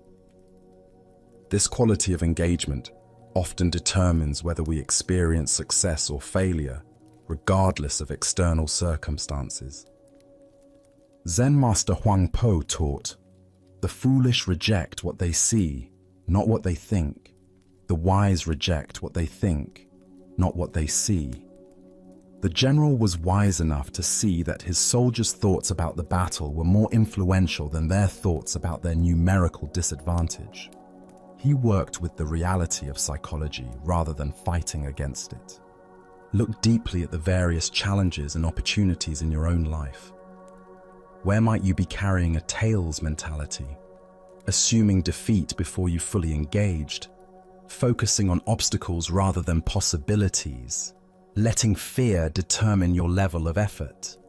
And where might you need to create your own two-headed coin, a practice or perspective that consistently orients you toward positive engagement regardless of circumstances? The Buddha taught, "We are what we think. All that we are arises with our thoughts. With our thoughts, we make the world. This isn't magical thinking, but recognition of the creative power of consciousness itself. When we approach situations with genuine confidence, clarity, and commitment, we often discover capabilities we didn't know we possessed. Tonight, as you consider the battles you're facing and the outcomes you're hoping for, can you find your own version of the general's wisdom? Can you create internal conditions that support your highest possibilities rather than your deepest fears? Can you recognize that while you cannot control destiny, you have profound influence over the beliefs and attitudes that shape how destiny unfolds through you? Buddha's wisdom reminds us, thousands of candles can be lighted from a single candle, and the life of the candle will not be shortened. Happiness never decreases by being shared. The general's confidence lit the flame of belief in every soldier's heart. Sometimes the most powerful thing we can do is create the conditions that allow others and ourselves to discover the strength that was there all along. As we continue our journey through the wisdom of Zen Buddhism, let us explore a story about transforming our relationship with suffering. This is the tale of the salt and the lake. In a quiet monastery nestled among rolling hills, there lived an aging master, renowned for his patience and wisdom. Among his students was a young apprentice whose heart had become heavy with complaints about life's difficulties. Each morning, the apprentice would arrive with fresh grievances. "Master, why is life so hard? Yesterday, my meditation was disturbed by noise. Today, my back aches from the hard floor. When will this suffering end?" His voice carried the weight of someone who had catalogued every small discomfort until they had grown into an overwhelming burden. The master listened with infinite patience, but as days turned to weeks, he recognized that words alone would not shift his student's perspective. One crisp morning, as golden sunlight streamed through their simple dwelling, the master made an unusual request. "My dear student," he said gently, "I need you to go to the kitchen and bring me some salt. Just a handful will suffice." The apprentice, puzzled by this simple task, nonetheless obeyed. He returned with cupped palms containing coarse white crystals. "Now," the master instructed, producing a small glass of water, "place all of that salt into this glass and drink it." The young man hesitated. "Master, that seems like far too much salt for such a small amount of water." "Trust the process," the master replied. "Drink." The apprentice poured the salt into the glass, watching the crystals dissolve into a cloudy, unappetizing mixture. He lifted it to his lips and took a large gulp, immediately grimacing as the intensely bitter taste filled his mouth. "How does it taste?" the master asked. "Bitter," the apprentice spat. "Terribly, overwhelmingly bitter. I can barely stand it." The master chuckled softly. "Excellent. Now bring that same amount of salt and come with me." Together, they walked in contemplative silence until they reached the shores of a pristine mountain lake. The water stretched before them like a mirror, reflecting the sky so perfectly that it was difficult to tell where earth ended and heaven began. "Now," the master said, "place this handful of salt into the lake."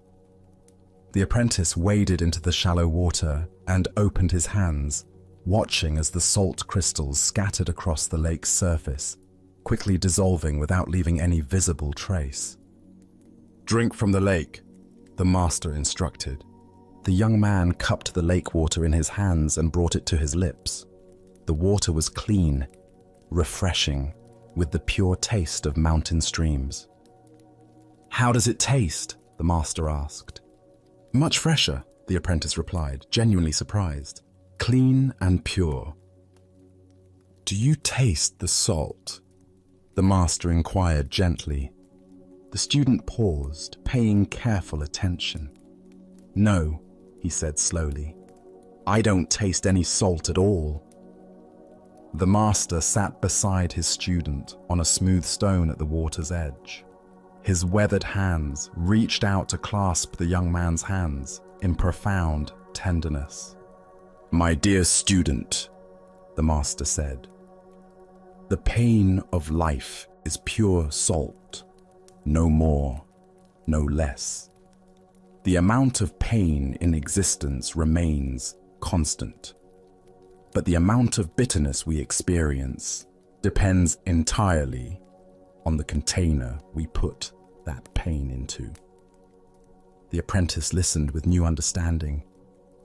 "When you are in pain," the master continued, "the only thing you can truly control is your response.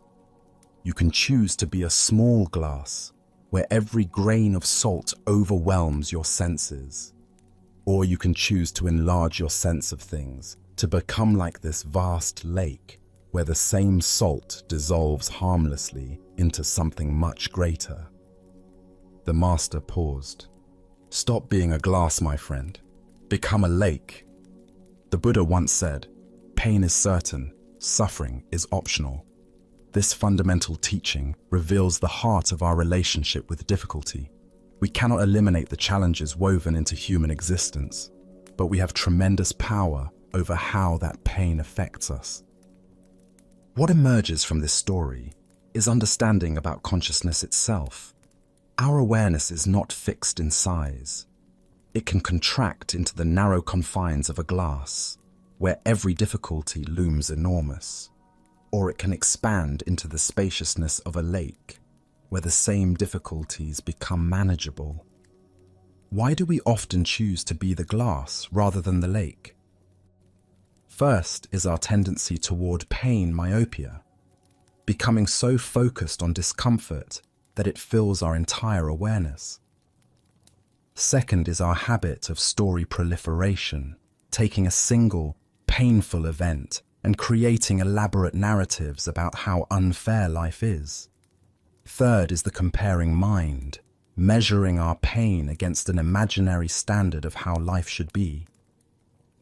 The lake perspective doesn't minimize genuine pain or suggest passivity. Rather, it offers a skillful way of relating to inevitable challenges that doesn't compound them with unnecessary suffering. From lake consciousness, we can respond to problems more creatively because we're not overwhelmed. Zen master Thich Nhat Hanh taught, "Thanks to impermanence, everything is possible." From the lake perspective, we remember that everything arises and passes away within the vast space of awareness. Today's crisis becomes tomorrow's memory. We become a lake through practices that naturally expand awareness. Meditation teaches us to rest in spacious presence. Gratitude helps us notice experiences beyond immediate difficulties. Service reminds us that our pain is part of shared human experience. Tonight, as you reflect on current challenges, can you sense the difference between experiencing them from glass consciousness versus lake consciousness? What would it feel like to allow your awareness to expand beyond the immediate intensity of difficulties to include the vast context of this moment? As the Buddha taught, if you want to know your mind, sit down and observe it. If your mind is clear, happiness will come. The clarity he speaks of is not the absence of salt, but the spaciousness to hold it skillfully. In becoming lakes rather than glasses, we discover that pain can become a gateway to deeper compassion and freedom. Our next story reveals the profound difference between spiritual performance and authentic understanding. This is the teaching of the head that wished to be severed. In the great monastery of Chao Chu, where hundreds of monks gathered daily for meditation and study, the morning routines followed ancient rhythms. After the pre-dawn sitting, As the first light touched the mountain peaks surrounding the monastery, monks would disperse to their various duties, some to the gardens, others to the kitchens, still others to copying sacred texts or maintaining the buildings. One particular morning, the venerable abbot Chao Cho made his customary walk through the monastery grounds, checking on the well-being of his students and the condition of their practice. His presence was both gentle and penetrating. Monks never knew when their most casual words might become profound teachings, or when their deepest spiritual insights might be revealed as mere intellectual concepts. As he passed behind the main meditation hall, a building where the community gathered twice daily for silent sitting, the abbot noticed a young monk sitting alone in the shadow of the wooden structure. The monk appeared to be engaged in some form of practice, though he was apart from the scheduled community activities. "Brother," Chao Cho called softly, approaching with the quiet steps that had become second nature through decades of mindful walking. "Where have all the virtuous ones gone?" The question seemed simple enough, almost like casual conversation, but those familiar with Chao Cho's teaching style recognized the subtle depth in his inquiry. Was he asking about physical location, spiritual attainment, or something else entirely? The young monk looked up with an expression of confident understanding. He had been at the monastery for several years and prided himself on grasping the essential points of Zen teaching. This seemed like an opportunity to demonstrate his comprehension of the Dharma. "They have all gone to work," the monk replied matter-of-factly, gesturing toward the various parts of the monastery where his brothers were engaged in their daily tasks. His tone suggested that the answer was obvious. Virtuous people naturally engage in productive activity rather than sitting idle. What happened next shocked the young monk completely. Without warning, Chao Cho reached into the folds of his robe and produced a sharp knife, its blade gleaming in the morning sunlight. But instead of threatening the monk, the abbot did something far more unsettling.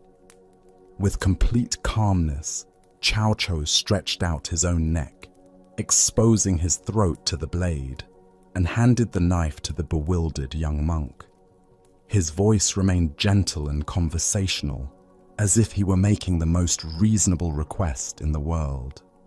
"My responsibilities as abbot are many and demanding," he said with apparent sincerity. "I wonder if you could please cut off my head for me. It would be such a help in managing my duties." The young monk's eyes widened in horror. His hands trembled as he stared at the knife now in his possession and the exposed neck of his revered teacher.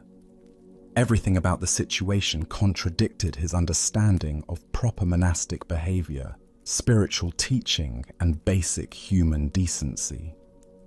Unable to comprehend what was being asked of him or why, unable to see past the literal surface of the abbot's request to any deeper meaning, the terrified monk dropped the knife and ran. His feet carried him far from the meditation hall, far from the incomprehensible scene, his mind reeling with confusion and fear. Chao Cho calmly picked up the fallen knife, tucked it back into his robe, and continued his morning walk with the same peaceful demeanor he had maintained throughout the entire encounter. As the Buddha observed, it is better to travel well than to arrive. What emerges from this story is a teaching about the vast difference between intellectual understanding and genuine realization. Why do we so often mistake conceptual knowledge for authentic wisdom? Zen Buddhism reveals that our thinking mind loves to collect spiritual ideas and organize them into neat categories, creating the illusion of understanding without the transformative experience of direct insight. The young monk's response, "They have all gone to work," represents the kind of dualistic thinking that separates spiritual practice from ordinary activity. His answer implied that virtue lies in doing productive tasks rather than sitting idly, revealing his assumption that awakened activity and rest exist in opposition to each other. But Cao Chou's teaching cuts much deeper than this surface interpretation. By offering his neck to the knife, he was asking a profound question. If the monk truly understood that all the virtuous ones had gone to work, what work was most essential? If responsibility truly mattered, what was the most compassionate response to suffering? Look deeply at your own spiritual assumptions. How often do we divide life into spiritual activities and mundane ones, important work and trivial tasks, sacred moments and ordinary time? This dualistic thinking keeps us from recognizing that every moment offers opportunities for awakened response. The abbot's gesture points toward the heart of Zen understanding. Genuine compassion sometimes requires actions that transcend conventional thinking. When someone is truly suffering under the burden of responsibility, attachment, or spiritual seeking itself, what is the most loving response? Sometimes it requires cutting through the very thing that seems most precious: our concepts, our roles, even our sense of separate self. Zen master Linji taught, "If you meet the Buddha on the road, kill the Buddha." This famous saying points to the same radical teaching Cao Chou offered. Any fixed idea about enlightenment, any attachment to spiritual roles or concepts, becomes an obstacle to direct realization. True compassion sometimes requires destroying the very thing we think we're trying to protect. The young monk's terror and flight revealed how completely he missed this deeper level of teaching. He remained trapped in literal interpretation, unable to see past the surface of the abbot's words to their transformative invitation. His spiritual understanding, though articulate, remained purely conceptual. Consider your own relationship to spiritual responsibility and helping others. When someone asks for help with their suffering, do we offer concepts and advice, or do we respond from a deeper place of understanding? Are we willing to sacrifice our comfortable spiritual positions to meet others exactly where they are? This ancient wisdom illuminates the difference between talking about virtue and embodying it. The monk could identify where virtuous people go and what they do, but when faced with an opportunity for radical compassion, he fled. His knowledge remained divorced from spontaneous, awakened action. In Zen practice, we cultivate what's called great doubt, a willingness to question even our most cherished spiritual understandings. This doubt isn't cynicism, but openness to discoveries that transcend our current conceptual frameworks. Are we prepared to have our spiritual certainties challenged, even destroyed, if it serves awakening? Tonight, as you encounter opportunities to help others with their burdens, can you sense the difference between offering what you think they need and responding from genuine understanding? Can you feel how true compassion sometimes requires cutting through your own comfortable assumptions about what constitutes appropriate spiritual behavior? Buddha spoke of this when he said, "In caring for others, you care for yourself. In caring for yourself, you care for others." The abbot's offer to sacrifice his own head points toward this non-dual understanding.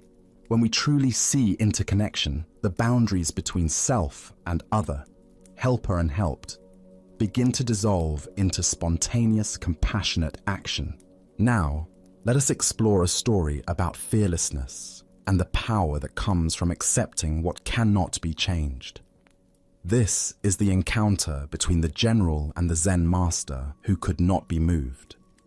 During the violent civil wars that tore through feudal Japan, armies swept across the countryside like natural disasters, conquering villages and controlling territories through force and intimidation. When word spread that a particular warlord's army was approaching, most people would flee with whatever possessions they could carry, seeking safety in the mountains or with relatives in distant towns. In one small village, as the dreaded army drew near, the familiar pattern repeated itself.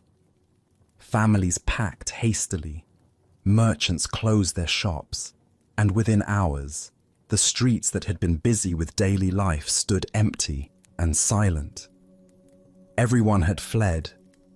Everyone, that is, except the old Zen master who lived in the simple temple at the village center. When the conquering army arrived and found the village deserted, the general was surprised to discover smoke still rising from the temple chimney. Curious about who would have the audacity, or perhaps the foolishness, to remain when everyone else had fled, he decided to investigate this anomaly personally. The general approached the temple with several of his lieutenants, expecting to find either a frail old man too weak to flee, or perhaps someone who had been unable to escape in time. What he found instead was the Zen master sitting peacefully in his garden, tending to his plants as if nothing unusual was happening around him. The general had grown accustomed to fear and submission wherever his army went. Village leaders would prostrate themselves before him, pleading for mercy and offering tribute in hopes of avoiding destruction. Citizens would cower and flee at the mere sight of his soldiers. This old man's calm indifference to his presence was both puzzling and irritating. When he wasn't treated with the deference and submissiveness to which he was accustomed, the general's face darkened with growing anger. Here was someone who didn't seem to understand the gravity of the situation or respect the power he represented. "You fool!" the general shouted, his voice echoing through the empty courtyard as he reached for his sword. His elaborate armor gleamed menacingly in the afternoon light, and his hand gripped his weapon with practiced ease. "Don't you realize that you are standing before a man who could run you through without blinking an eye?" The threat that had terrorized countless others left the master completely unmoved. He continued his careful tending of a small flowering bush, his hands steady and his expression serene. When he finally looked up at the general, it was with the same calm attention he had shown before, as if greeting any ordinary visitor to his garden. "And do you realize," the master replied with perfect equanimity, "that you are standing before a man who can be run through without blinking an eye?" The general stood speechless, his sword half drawn. His anger suddenly dissolved into something approaching awe. In all his years of warfare and conquest, he had encountered many forms of courage. The desperate bravery of cornered soldiers, the defiant rage of defeated enemies, the foolish boldness of young warriors. But he had never encountered anything like this. Complete acceptance without fear, total peace in the face of death. The master's response revealed something the general had never considered, that there could be a power greater than the ability to kill, and that was the complete absence of fear about being killed.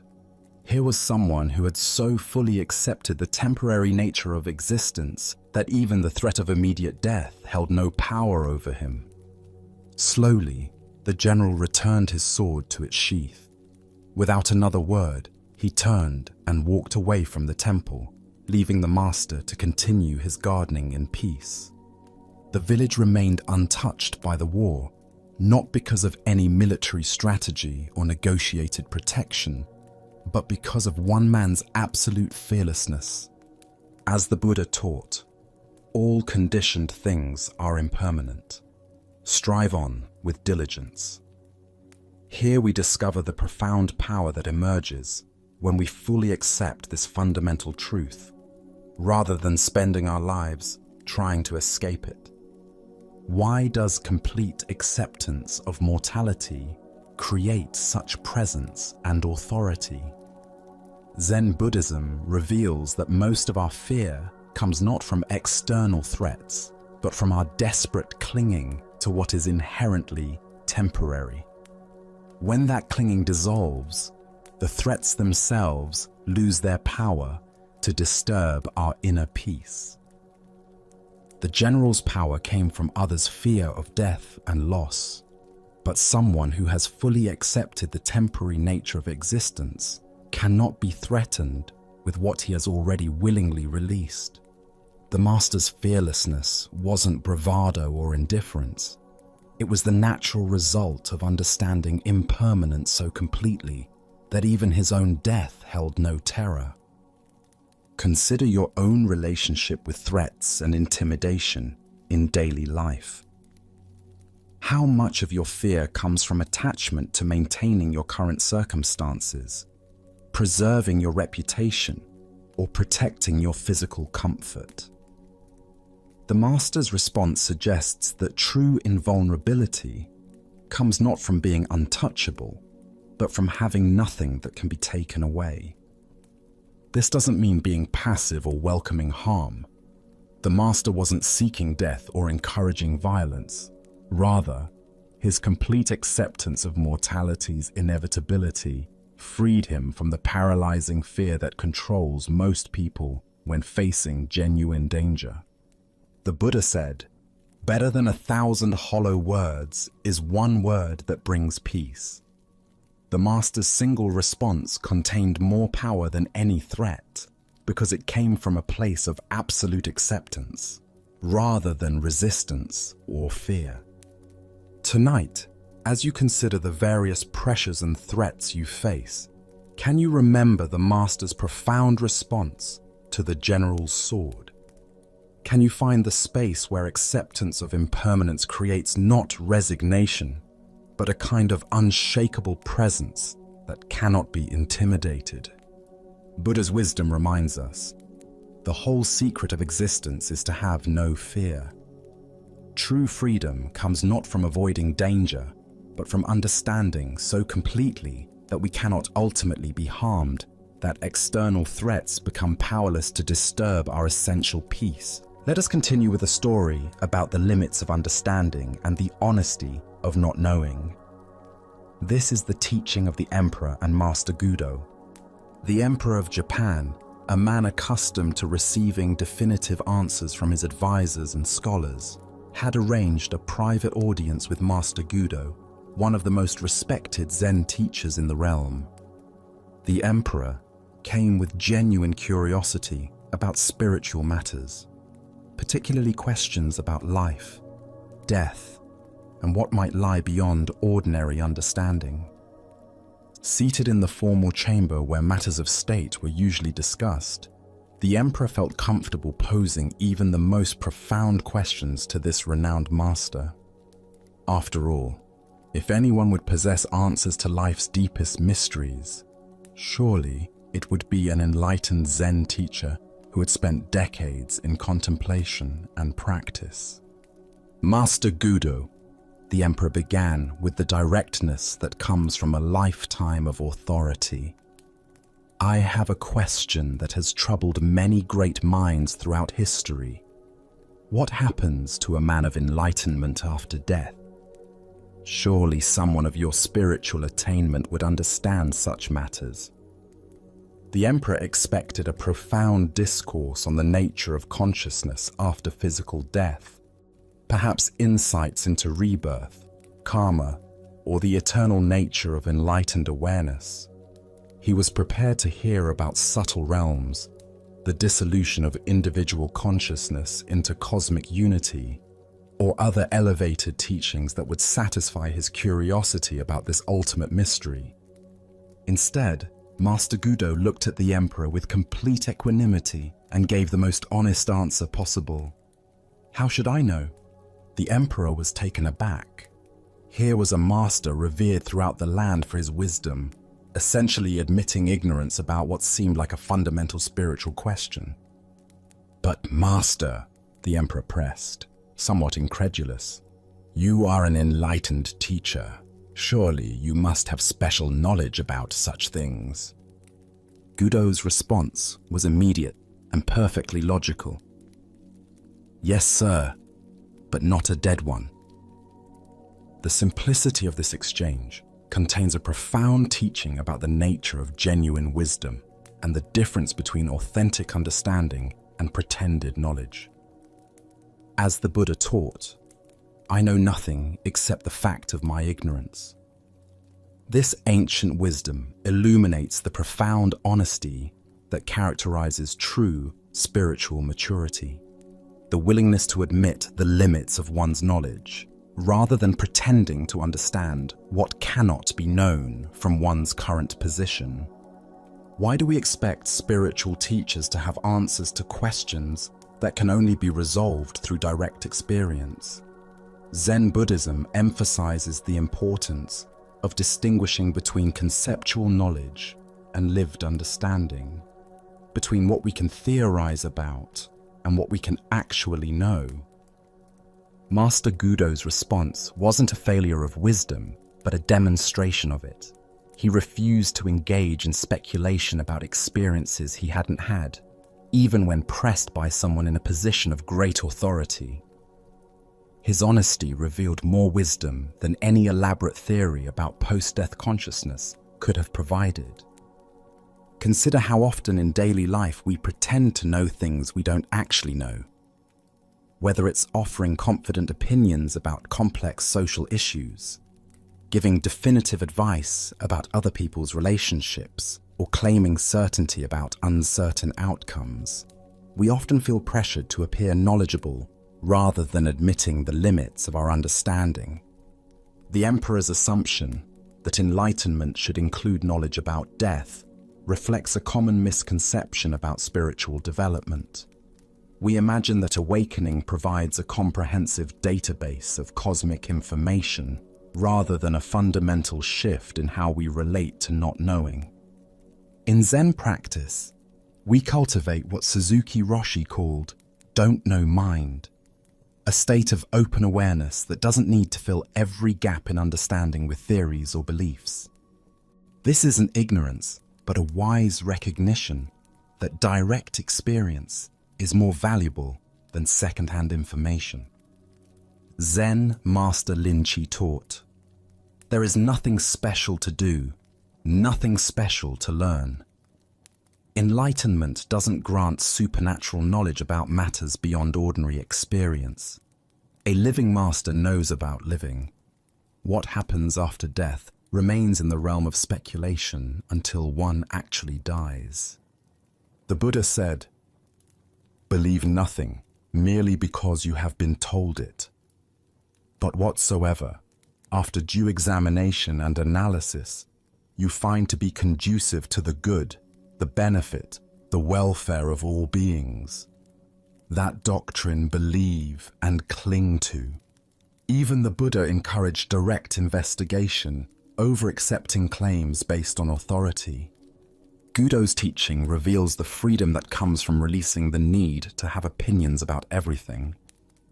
How much mental energy do we waste constructing theories about things we cannot possibly know? How much suffering comes from worrying about scenarios we can only imagine? Look deeply at your own relationship with not knowing. Where do you pretend certainty to avoid the discomfort of uncertainty? What would change if you could say, "I don't know," with the same confidence that Master Gudo displayed? The Emperor sought knowledge about death from someone who was vibrantly alive. But true wisdom might be found not in accumulating information about future experiences, but in fully engaging with present reality. The mystery of death is honored not by pretending to solve it, but by living authentically in the face of it. Tonight, as you encounter questions about the future, about others' motivations, or about cosmic mysteries, can you remember Master Gudo's honest simplicity? Can you find the courage to admit when you don't know, discovering that don't know mind might be wiser than all our clever theories? Buddha's wisdom reminds us, the only true wisdom is in knowing you know nothing. In a world full of false certainties and confident ignorance, the Master's honest, "How should I know?" points toward a more genuine relationship with mystery, one that honors what cannot be known, while fully embracing what can be directly experienced. Our next story reveals a profound truth about how attachment can poison the very thing we claim to love. This is the tale of the chrysanthemum garden. In the countryside of ancient Japan, where autumn mists drifted through carefully manicured estates, there lived a wealthy baron whose passion bordered on obsession. His mansion stood proudly among rolling hills, but it was the rear garden that captured his heart completely. There, row upon row of chrysanthemums bloomed in magnificent splendor, their colors ranging from deep purple to golden yellow to pristine white. The baron devoted endless hours to cultivating these flowers, studying each variety with scholarly intensity, nurturing each plant with parental tenderness. His knowledge was encyclopedic, his dedication absolute. Yet this very devotion had transformed from love into something darker. The baron paid more attention to his chrysanthemums than to his wife and children. His household lived in constant fear, knowing that a single misstep near the precious flowers could result in severe punishment. Many retainers had felt his wrath for accidentally breaking off a blossom. The atmosphere had become oppressive, filled with anxiety and resentment. One autumn day, disaster struck. A faithful retainer, while hurrying to complete his duties, accidentally brushed against a prized chrysanthemum, breaking off its perfect bloom. When the baron discovered the damaged flower, his rage was volcanic. "Confinement!" he roared. The retainer was immediately imprisoned for this innocent accident. But the punishment felt so disproportionate that the retainer's shame transformed into desperate anger. According to the warrior code, he resolved to protest through seppuku, ritual disembowelment, preferring death to such humiliation over a mere flower. Word of this tragedy reached Zen Master Sengai, a teacher known for his wisdom and compassion. Understanding that a man's life hung in the balance over botanical beauty, Sengai hastened to the estate and successfully prevented the suicide. But the master knew that saving one life would not solve the deeper problem. Sengai devised a radical solution. On a rainy night, when the chrysanthemums were at their most glorious peak, he sneaked into the baron's garden carrying a sharp sickle. Working methodically in the darkness, he cut down every single chrysanthemum, hundreds of flowers representing years of cultivation. The sound awakened the baron, who rushed to his window and saw a shadowy figure in his beloved garden. Grabbing his sword, he ran outside in alarm, demanding to know what this intruder was doing. Sengai stood calmly amid the devastation, surrounded by fallen blooms. "Even weeds like this eventually become rank if they are not cut," he replied with perfect equanimity. In that moment, the baron's obsession shattered like breaking glass. Seeing his flowers reduced to mere weeds in the master's eyes, he suddenly understood the distortion in his perception. It was like awakening from a fevered dream. From that night forward, the baron never raised chrysanthemums again. The Buddha taught, "Attachment is the root of suffering."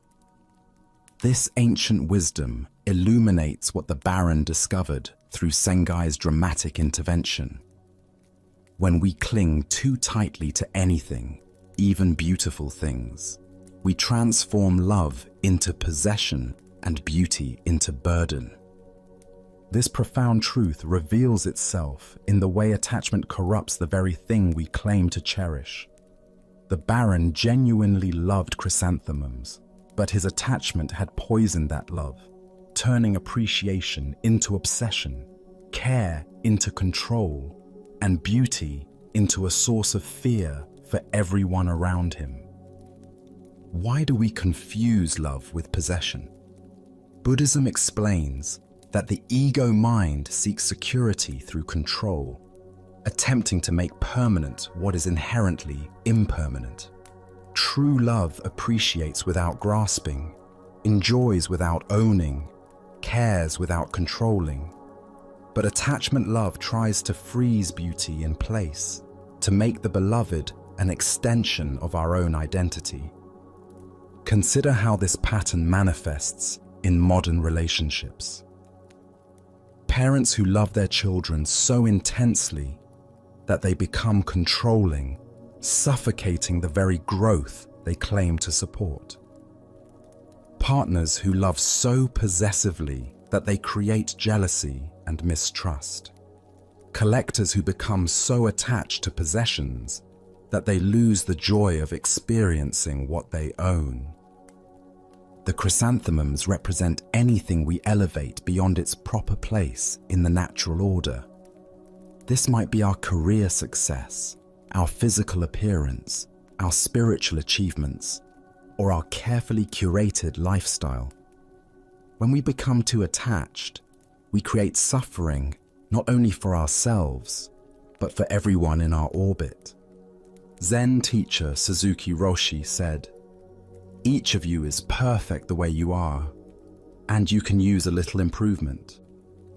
This paradox points to the delicate balance between appreciation and attachment. We can love something fully while holding it lightly, caring deeply while remaining unattached to outcomes. Sengai's radical action demonstrates the sometimes shocking medicine required to break through deep-seated attachment patterns. Sometimes we need external circumstances to strip away what we're clinging to before we can see clearly. Loss, disappointment, and impermanence, while painful, often serve as teachers, revealing the difference between genuine love and possessive attachment. Notice that the Baron doesn't simply moderate his gardening. He stops completely. This suggests that sometimes the most skillful response to attachment is temporary, complete withdrawal until we can relate to the object of attachment with greater freedom and wisdom. Tonight, as you reflect on your own life, what might be your chrysanthemum garden? What do you love so intensely that it creates stress, control, or suffering for yourself or others? Can you imagine appreciating these things fully while holding them more lightly? Buddha's wisdom reminds us, in the end, only three things matter: how much you loved, how gently you lived, and how gracefully you let go of things not meant for you. True love sets free what it cherishes, trusting in the natural flow of arising and passing away. Let us continue our journey with a story about the transformative power of fearlessness and unconditional compassion. This is the tale of the thief and the Zen master. One quiet evening, as twilight painted the sky in shades of purple and gold, Zen master Shichiri Kojun sat in his simple home, reciting ancient sutras. His voice flowed rhythmically through the peaceful rooms, each word a meditation, each breath a prayer. The soft glow of candlelight danced across the walls as he immersed himself completely in the sacred texts, finding deep tranquility in the familiar verses. Suddenly, the serenity was shattered. The front door burst open with a violent crash, and a desperate man entered, brandishing a sharp sword that gleamed menacingly in the candlelight. His eyes were wild with desperation, his clothes dirty and torn, his breathing heavy from running. He had clearly chosen this isolated house because he believed it would be an easy target. A peaceful monk would offer no resistance. "Money or your life?" the thief demanded, his voice trembling with a mixture of fear and aggression. He expected the old man to cower, to plead, to scramble frantically for whatever valuables he might have hidden away. But Shichiri didn't even look up from his sutra book. His voice remained calm and steady as he continued reciting for a moment before pausing to address the intruder. "Please don't disturb my practice," he said, with the same gentle tone he might use to ask someone to close a door. "If you need money, help yourself. It's in that drawer over there."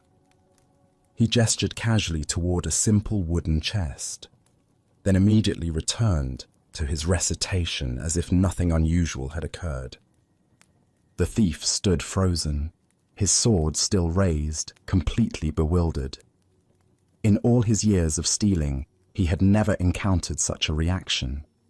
No fear, no pleading, no anger, just matter-of-fact helpfulness, as if he were a neighbor who had stopped by to borrow something. Shaking his head in confusion, but proceeding with his business, the thief moved to the indicated drawer and began gathering the coins and small valuables he found there.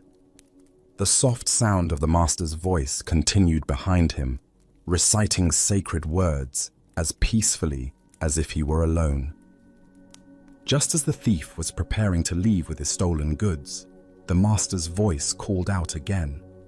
"Wait," Shichiri said, finally looking up from his book. "Please don't take everything. I need some of that money to pay my taxes tomorrow.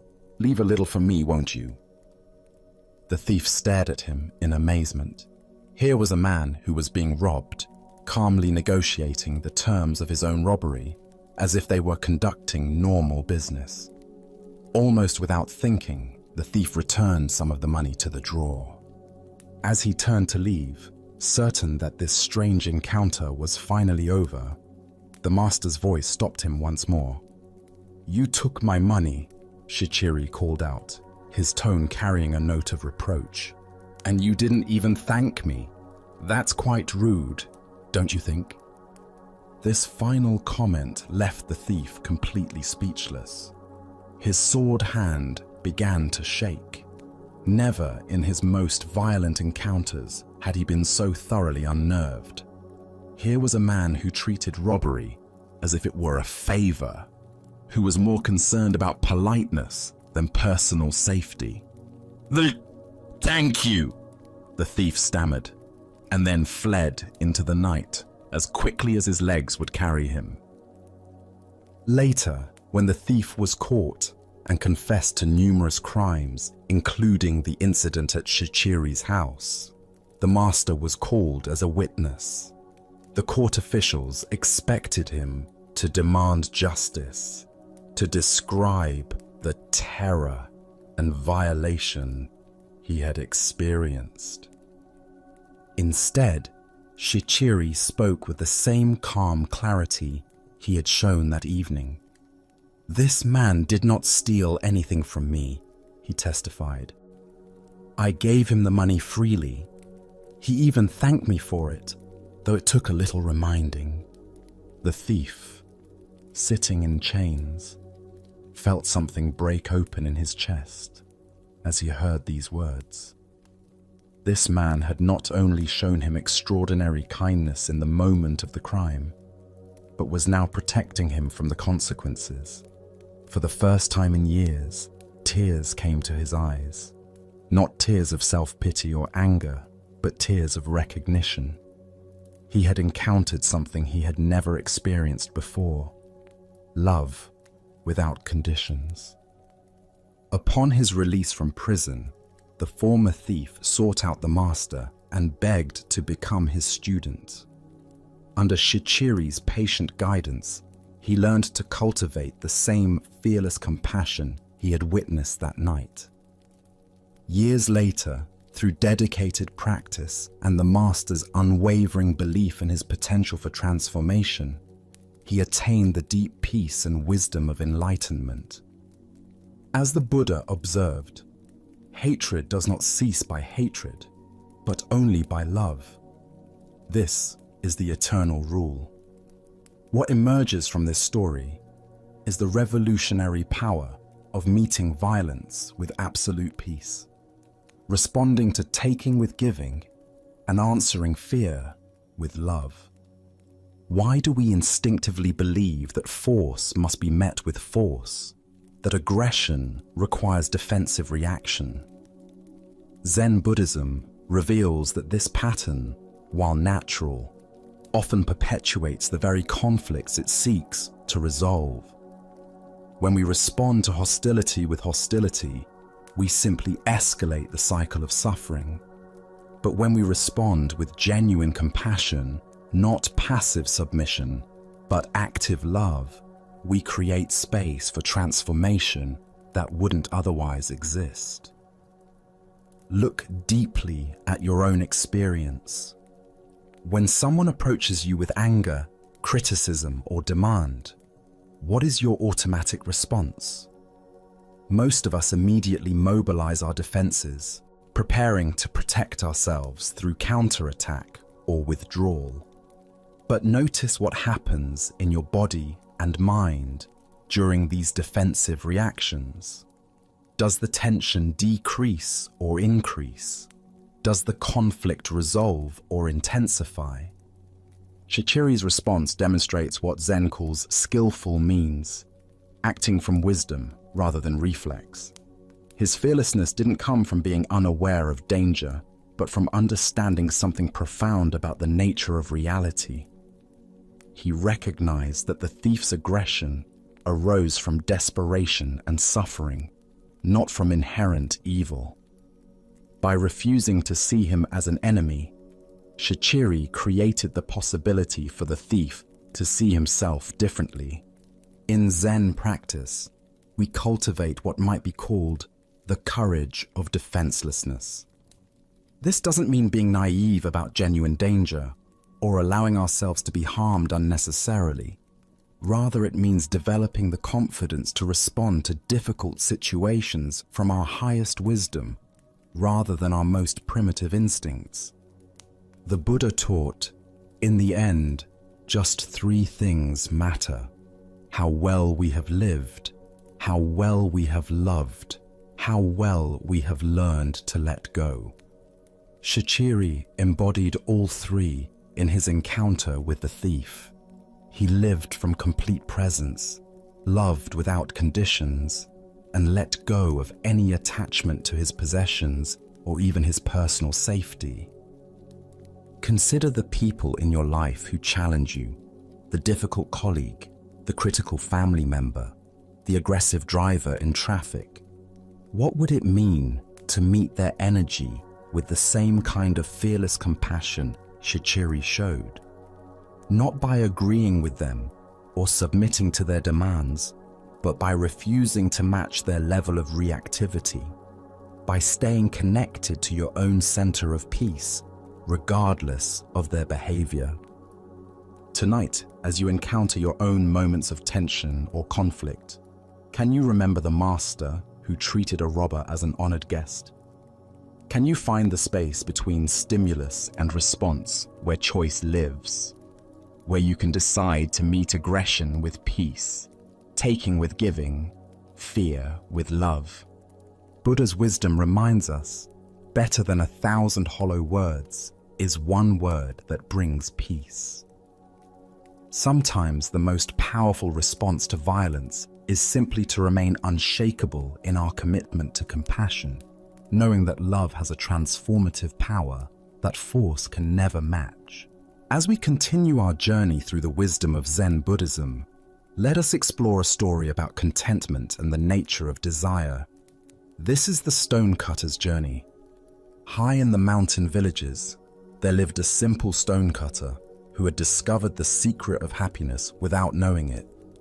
Each dawn, he would climb winding paths to the quarries, his tools balanced across his shoulders. As he worked among the stones, he would sing old mountain songs that echoed across the valleys. Though he was poor by society's measures, living in a modest hut with few possessions, the stonecutter desired nothing more than what he had.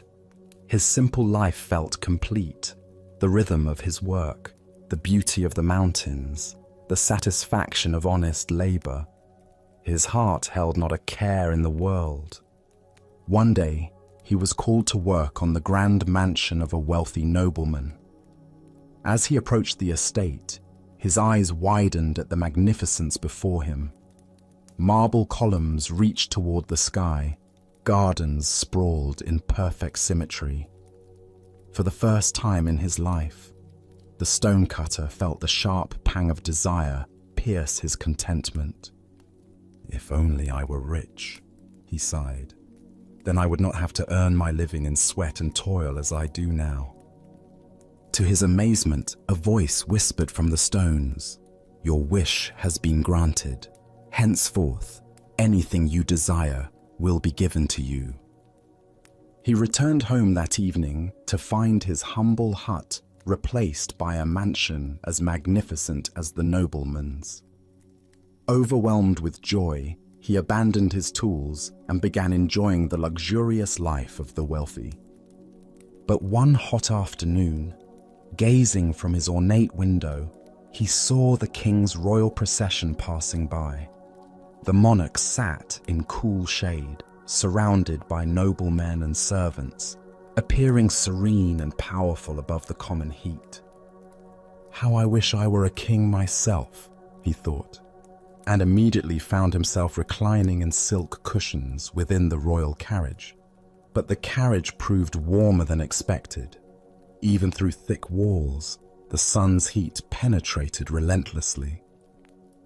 "I wish I were the sun," he declared, and found himself sending waves of light and heat across the universe. As the sun, he felt magnificent and all-powerful until thick storm clouds gathered, completely blocking his rays. "I wish to be a cloud." And so he became a massive storm cloud, glorying in his power to block the sun. But as he transformed into falling rain, he encountered an enormous rock that blocked his path completely. "A mere rock more powerful than I? I wish to be a rock." Suddenly, he stood tall upon the mountainside, feeling he had achieved true permanence. But soon, he heard chipping sounds at his base. Looking down, he saw a tiny human figure cutting chunks of stone away. "A puny creature more powerful than me! I want to be a man again!" And so he found himself once more a stonecutter, climbing familiar mountain paths. But now something had changed. As he shaped stones and felt mountain breezes, his heart swelled with deep contentment. His song returned, richer than before, because he had learned to be content with exactly who he was. The Buddha once said, "Health is the greatest gift, contentment the greatest wealth." This ancient wisdom illuminates the endless cycle of wanting that keeps us from recognizing the abundance already present in our lives. Why do we chase after different conditions, always believing happiness lies in the next transformation? Each desire fulfilled only reveals the next desire, creating an endless cycle of dissatisfaction.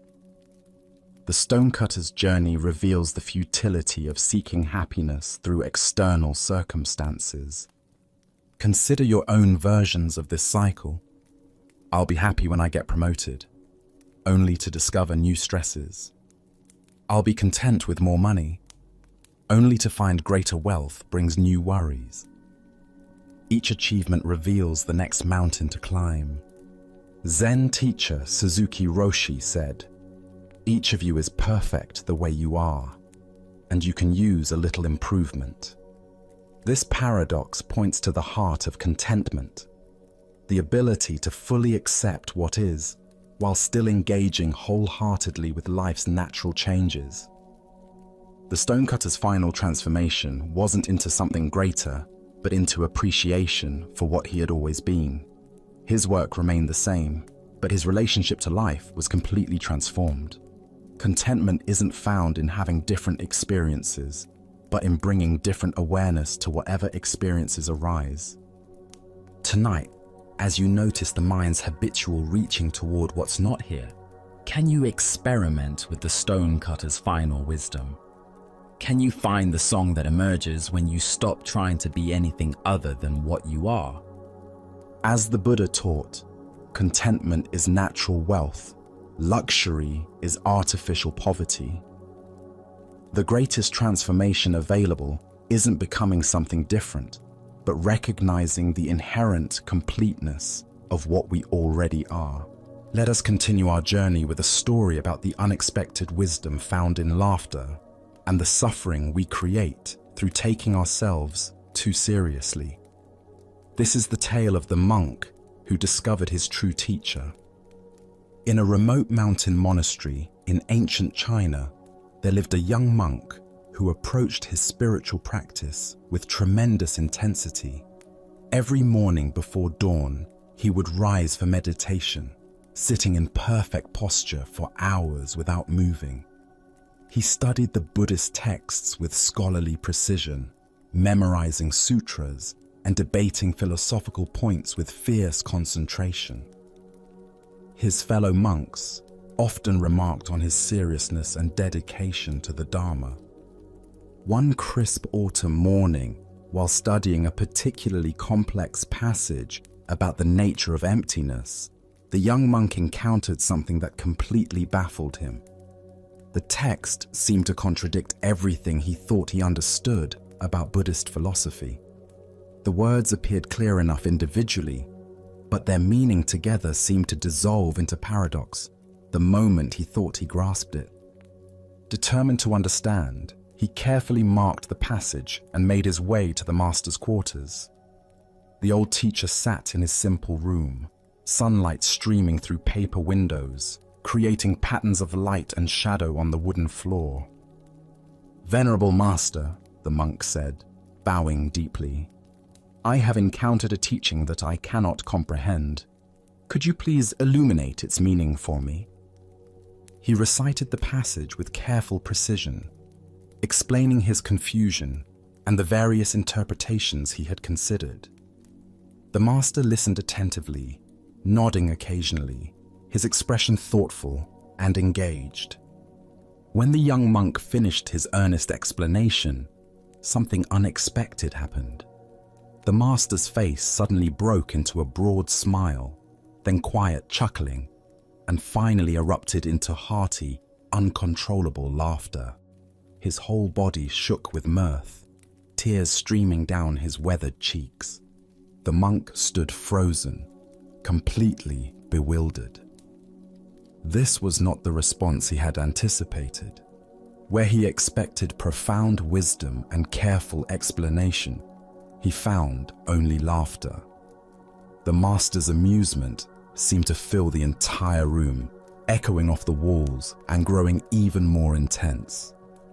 Without offering any explanation, the master stood up, still laughing, and walked out of the room, leaving the young monk alone with his confusion and growing distress. For the next 3 days, the monk could think of nothing else.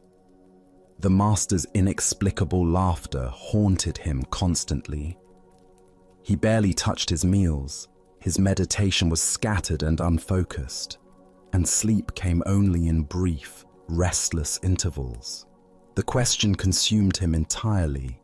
Why had his sincere spiritual inquiry been met with such puzzling amusement? Other monks noticed his distressed state, but his responses to their concerns were vague and troubled. He felt humiliated, confused, and increasingly agitated. Had the master been mocking his understanding? Was his question somehow foolish? Did his years of dedicated practice mean nothing? Finally, unable to bear the torment any longer, he returned to the master's room. This time, he didn't bow or recite passages. Instead, he spoke directly from his heart. "Master, for 3 days I have been deeply disturbed by your reaction to my question. I cannot eat, sleep, or meditate properly. Please tell me, why did you laugh at my sincere seeking? Have I done something wrong?" The master's expression became gentle and compassionate. He gestured for the young monk to sit beside him, then spoke with quiet clarity. "Monk, Do you know what your problem is? The master asked kindly. Your problem is that you are worse than a clown. The words hit the young monk like a physical blow. His eyes widened in shock and dismay. Venerable sir, how can you say such a thing? How can I be worse than a clown? I have dedicated my life to spiritual practice, to understanding the Buddha's teachings. I have sacrificed worldly pleasures and pursued wisdom with complete sincerity. How can you compare me to a mere entertainer? The master smiled warmly and explained, a clown's greatest joy comes from making people laugh. When others laugh, the clown feels fulfilled and happy. His entire purpose is to bring lightness and joy to the world. But you, when another person laughs, you feel disturbed, upset, and tormented. Tell me, are you not worse than a clown? At these words, understanding dawned like sunrise breaking through clouds. The young monk saw immediately how his attachment to being taken seriously had created his suffering. He had been so invested in his image as a dedicated practitioner that he couldn't receive the master's joy. The laughter hadn't been mockery. It had been pure delight at the beauty of the Dharma expressing itself through paradox. In that moment of recognition, the monk began to laugh. First quietly, then with growing freedom and joy. He laughed at his own seriousness, at his attachment to understanding, at the beautiful absurdity of seeking enlightenment so grimly. His laughter joined with the master's from 3 days earlier, and in that shared joy, understanding flowered naturally. As the Buddha observed, if you light a lamp for somebody, it will also brighten your path. The heart of this lesson lies in recognizing how our reactions to others reveal the state of our own minds. Why do we become disturbed when others express joy in ways we don't understand? Zen Buddhism points to several patterns that create this type of suffering. First is our attachment to being understood and validated. The young monk's disturbance stemmed not from the master's laughter itself, but from his need for his question to be received with the seriousness he felt it deserved. Second is our identification with our spiritual image. When we become attached to being seen as sincere seekers, dedicated practitioners, or wise students, we lose the spontaneity and openness that allows genuine learning. The monk's investment in his identity as a serious practitioner made him unable to receive the teaching that was being offered through laughter. Third is our limited understanding of how wisdom can be transmitted. We expect spiritual teaching to arrive in familiar forms, solemn explanations, careful analysis, traditional formats. But enlightenment often comes through unexpected doorways. A master's laughter, a child's innocent question, the sound of a bell, or a moment of complete ordinariness. Consider how often we miss teachings because they don't match our expectations. Perhaps someone's casual comment contains exactly the insight we need, but we dismiss it because the person seems less knowledgeable than us. Maybe life presents us with lessons through situations we find annoying or people we consider frivolous. Zen teacher Suzuki Roshi said, "In the beginner's mind, there are many possibilities, but in the expert's mind, there are few."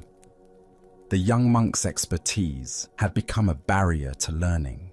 His certainty about how spiritual teaching should look prevented him from receiving the profound lesson being offered through unexpected laughter.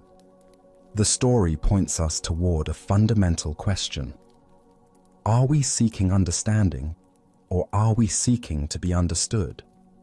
Are we open to wisdom arriving in any form, or do we require it to validate our preconceptions?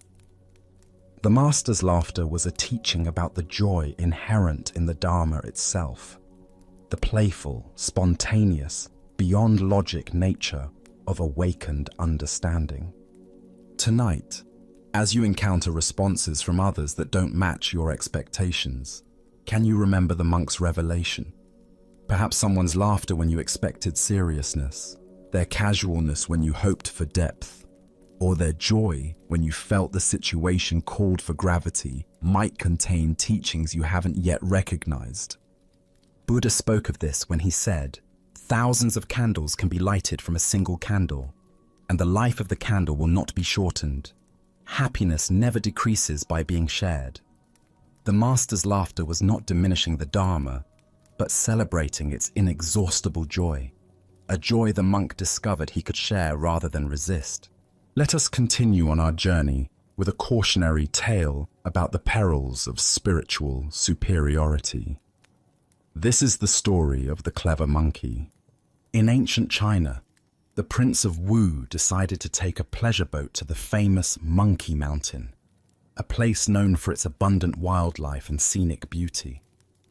The prince, surrounded by his attendants and guards, approached the mountain with the casual confidence of royalty, expecting the natural world to accommodate his presence just as his human subjects did. As soon as the monkeys dwelling in the forest caught sight of the royal party, they fled in terror. The sound of chattering filled the air as dozens of monkeys scrambled up into the highest branches of the trees, their natural instinct warning them to hide from these human intruders. The forest, which moments before had been alive with playful monkey calls, fell silent except for the rustling of leaves as the creatures sought safety in the treetops. However, one monkey remained completely unconcerned by the royal presence. This particular monkey seemed utterly fearless, continuing his acrobatic display with remarkable skill and apparent indifference to the danger below. He swung gracefully from branch to branch, performing elaborate leaps and displaying his dexterity as if putting on a show. His movements were fluid and confident, each gesture demonstrating his superior agility and intelligence compared to his cowering companions. The Prince of Wu watched this extraordinary display with growing annoyance.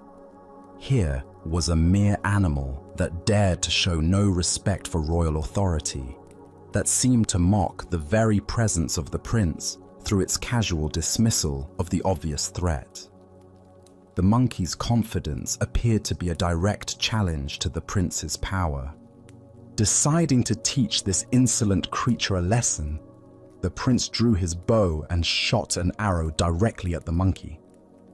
But to the amazement of all present, the monkey dexterously caught the arrow in mid-flight, plucking it from the air as easily as one might catch a falling leaf.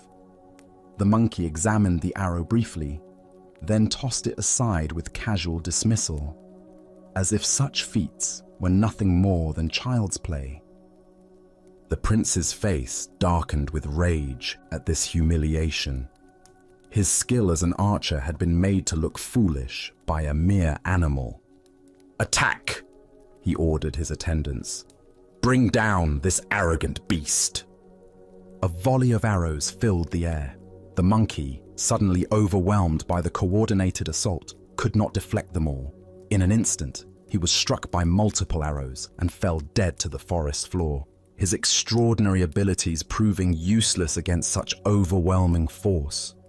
The prince turned to his wise companion, Yen Puyi, who had watched this scene unfold with growing understanding. "You see what happened," the prince said. "This animal advertised his cleverness. He trusted in his own skill. He thought no one could touch him. Remember that. Do not rely on distinction and talent when you deal with men." Yen Puyi absorbed this lesson deeply. When they returned to the kingdom, he reflected on how his own accomplishments and reputation might be creating the same dangerous pride that had destroyed the monkey. He quietly became the disciple of a humble sage. seeking to rid himself of everything that made him appear outstanding or special. He renounced the pleasures that had once defined his status and learned to hide every distinction that might set him apart from others. Through patient practice, Yen cultivated such genuine humility that soon no one in the kingdom knew what to make of him. He had become so ordinary, so unassuming, that people began to sense something profound in his very ordinariness. Thus, they held him in awe, not for what he displayed, but for the mysterious depth they sensed beneath his simple presence. Buddha spoke of this when he said, "Those who know do not speak, those who speak do not know." This tale unveils the spiritual danger of making our wisdom or abilities into a source of identity and pride. Why do we feel compelled to demonstrate our spiritual understanding or special qualities? Zen Buddhism reveals how the ego co-opts even our most genuine insights, turning them into tools for maintaining separation and superiority. The very achievements that should dissolve the sense of separate self can actually strengthen it when we become identified with being advanced or enlightened. The story points us toward understanding how spiritual pride operates. Like the monkey, we may develop genuine abilities through practice, deeper calm, clearer insight, or greater compassion. But when we begin to identify with these qualities, when we use them to distinguish ourselves from others, they become weapons that ultimately destroy us. This ancient wisdom illuminates a paradox at the heart of spiritual development. The more we genuinely progress, the more invisible that progress should become. True wisdom naturally expresses itself as humility because it reveals the interconnected nature of all existence, dissolving any basis for feeling superior to others. Zen teacher Shunryu Suzuki spoke of "don't know mind" as the essence of beginner's mind. This is not ignorance, but the wisdom that recognizes how little our conceptual understanding actually penetrates the mystery of existence. The monkey's tragedy was believing his cleverness made him special rather than recognizing it as a temporary expression of universal intelligence. The Buddha taught, "Better than 1,000 hollow words is one word that brings peace." Yen discovered that by hiding his distinctions, by becoming nothing special, he accessed a more profound kind of influence, one that touched others through presence rather than performance. Consider your own spiritual journey. Can you notice moments when insights or abilities become sources of subtle pride? When meditation experiences, psychological understanding, or compassionate actions become ways of feeling different from or better than others? Each time we make our practice into an identity, we create the spiritual equivalent of the monkey's dangerous display. Tonight, as you rest in simple being, can you practice the art of being nobody special? Can you find the freedom that comes not from demonstrating your wisdom, but from resting in the ordinary mystery of awareness itself? As the Buddha said, "Those who are free of resentful thoughts surely find peace." The deepest peace comes when we release even our attachment to being peaceful. Let us continue our journey with a story about maintaining inner balance regardless of external circumstances. This is the teaching of Master Hakuin and the power of "Is that so?" Master Hakuin lived in a small village where he was deeply respected for his wisdom, compassion, and exemplary character. For decades, he had maintained a reputation as a pure and enlightened teacher, someone who had transcended ordinary human weaknesses and embodied the highest spiritual ideals. Villagers often brought their problems to him, seeking guidance and inspiration from his teachings and his impeccable way of life. In this same village lived a beautiful young woman whose family was well known and respected. When she became pregnant outside of marriage, her condition caused a scandal that rippled through the tight-knit community.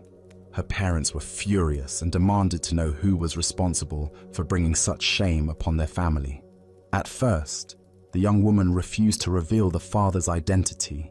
She was protecting someone she loved, someone whose reputation and future would be destroyed if the truth came out. But as her parents' anger intensified and the pressure became unbearable, she made a desperate decision. In a moment of panic and confusion, she pointed to the one person she thought could weather this storm better than her actual lover, the respected Master Hakuin. When her outraged parents confronted the Zen master with their daughter's accusation, they expected protests of innocence, explanations, or at least some expression of shock at being falsely accused. Instead, Hakuin listened calmly to their angry words and simply replied, "Is that so?" His response only seemed to confirm their worst suspicions. Surely an innocent man would defend himself more vigorously. The scandal exploded throughout the village. People who had revered Hakuin as a saint now whispered that he was a hypocrite who had been living a lie.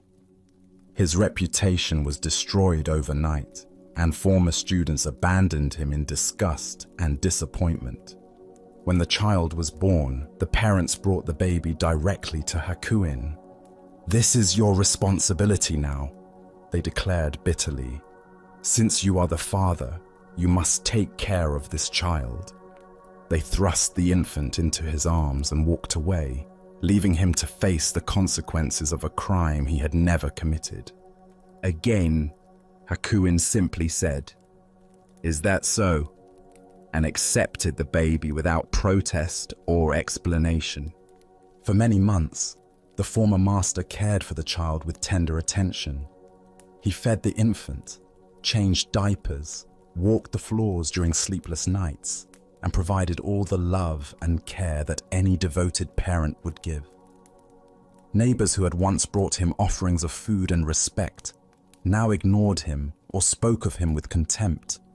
He had lost his position, his reputation, and his livelihood, but he continued to care for the child with peaceful dedication. Meanwhile, the young woman struggled with the weight of her lie.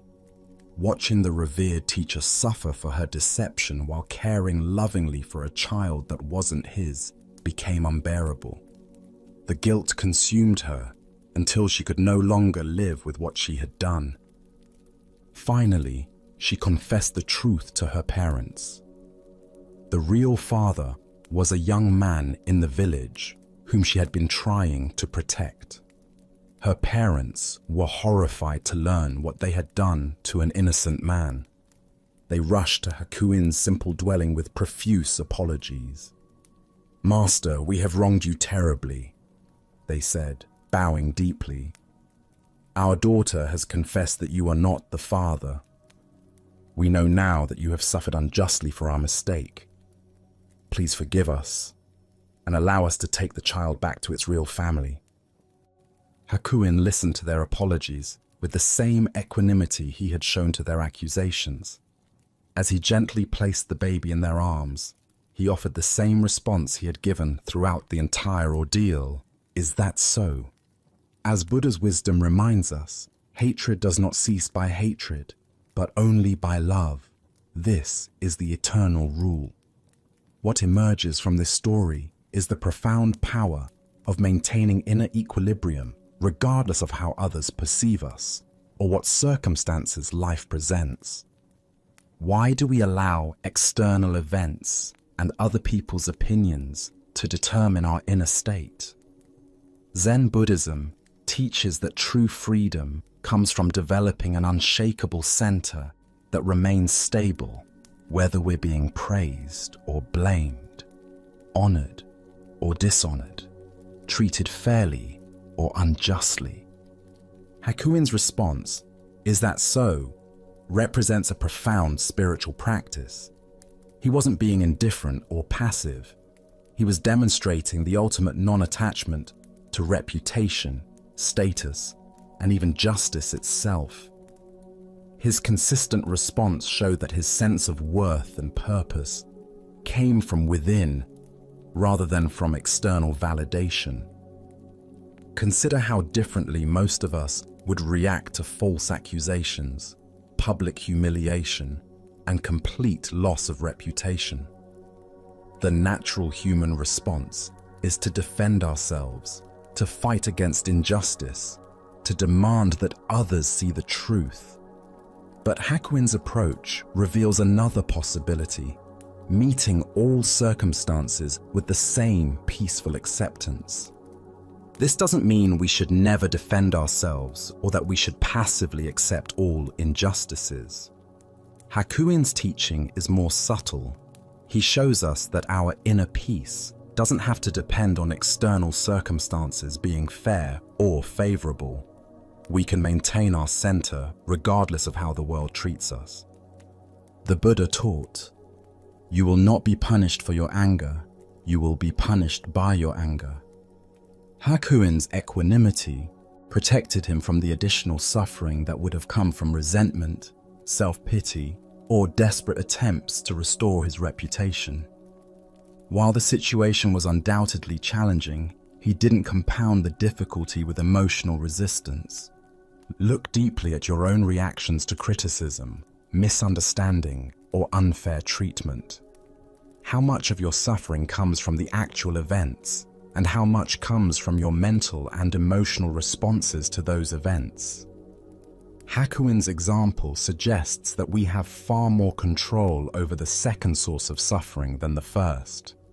Tonight, as you encounter whatever judgments, misunderstandings, or unfair treatments life may bring, can you remember Master Hakuin's peaceful, "Is that so?" Can you find the space between what happens to you and how you respond, discovering that your inner peace need not be held hostage by external circumstances? Buddha's wisdom teaches us, peace comes from within. Do not seek it without.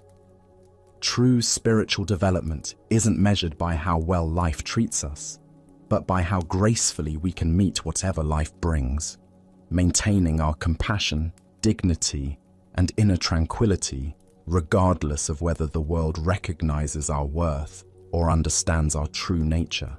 Let us continue on our journey with a story about how our inner landscape shapes our outer experience. This is the tale of the two towns.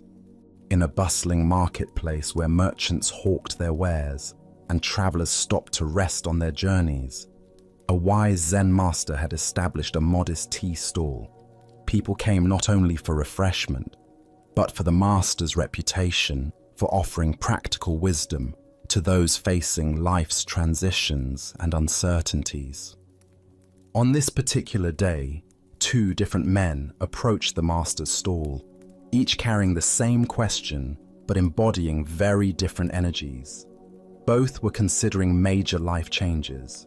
Both were strangers to this place, and both sought guidance about whether this town might become their new home. The first man arrived with a tense expression, his shoulders carrying the weight of accumulated frustrations. As he approached the tea stall, his eyes darted around suspiciously, already assessing and finding fault with what he observed. "I'm thinking of moving to this town," he announced without preamble. "What's it like?" The Zen master looked at the man with gentle attention, noting not just his words, but the quality of energy he brought to the question. Rather than offering immediate description, the master asked his own question. "What was your old town like?" The first man's response came quickly, as if he had rehearsed these complaints many times. "It was dreadful," he said with obvious bitterness. "Everyone was hateful and unfriendly. The neighbors were inconsiderate, the shopkeepers were rude, and the whole place was full of selfish, unpleasant people. I couldn't stand it there anymore." The master nodded thoughtfully, his expression remaining compassionate despite the negativity pouring from his visitor. "This town is very much the same," he replied simply. "I don't think you should move here." The first man's face darkened with disappointment and frustration. Without another word, he turned and walked away, muttering under his breath about how this place was probably just as bad as everywhere else. Shortly after the first man departed, the second traveler approached the tea stall. His manner was notably different, relaxed, curious, and open. His eyes took in the surroundings with appreciation rather than judgment, and when he smiled at the master, it seemed to come from a place of genuine warmth. "I'm thinking of moving to this town," he said cheerfully. "What's it like?" The master regarded this second visitor with the same careful attention he had given the first, again choosing to learn more before offering his assessment. "What was your old town like?" he asked. The second man's face lit up as he considered the question. "It was wonderful," he said with obvious fondness. "Everyone was so friendly and helpful. My neighbors looked out for each other. The local merchants knew everyone by name, and there was a real sense of community. I was very happy there. I'm only considering a change because I'm looking for new adventures and opportunities." The master smiled knowingly. "This town is very much the same," he told the second man. "I think you will like it here very much." The second man's face broke into a delighted grin. He thanked the master warmly and walked away with a spring in his step, already seeing possibilities and connections in his new environment. Buddha's wisdom teaches us, all that we are is the result of what we have thought. The mind is everything. What we think, we become. This ancient insight illuminates the profound truth demonstrated by the master's seemingly contradictory responses to the two travelers. Here, we discover one of the most fundamental principles of human experience. We don't see the world as it is, but as we are. The master gave identical answers to both men because he recognized that their questions revealed far more about their internal states than about their external circumstances. Why do some people find community and kindness wherever they go, while others encounter hostility and disappointment in the same environments? Buddhist psychology explains that our perceptual filters, shaped by our habitual mental patterns, literally create our experienced reality. We notice evidence that confirms our existing beliefs while filtering out information that contradicts them. The first man carried what modern psychology might call a negative attribution bias, the tendency to interpret ambiguous situations in the most negative possible way. His mind was like a magnet for negative experiences, not because the world was inherently hostile, but because that's what he was conditioned to see. The second man demonstrated the opposite pattern, a generous attribution style that assumed the best in others and looked for positive connections. His mind was attuned to kindness and possibility. Consider how this plays out in daily life. Two people can work in the same office and have completely different experiences. One sees politics, competition, and dysfunction everywhere. The other finds mentorship, collaboration, and growth opportunities in the same environment. This doesn't mean that objective conditions don't matter, or that all experiences are equally positive. Rather, it points to the enormous influence our mental habits have on shaping our lived reality. As Zen teacher Jon Kabat-Zinn says, "Wherever you go, there you are." We carry our internal weather with us, and it colors everything we encounter. The master's wisdom lay in recognizing that no external change of location could solve the first man's problem. If he moved to this town with the same negative perceptual filters, he would recreate the same disappointing experiences he was trying to escape. This insight has profound implications for how we approach life changes and problem solving. Often, when we're unhappy with our circumstances, our first instinct is to change the external conditions. But if we don't address the internal patterns that created our dissatisfaction, we simply recreate similar problems in new settings. But this principle works in both directions. When we cultivate mental habits of appreciation, curiosity, and goodwill, we begin to notice more evidence supporting those perspectives. The world doesn't magically change, but our capacity to see its positive qualities expands dramatically.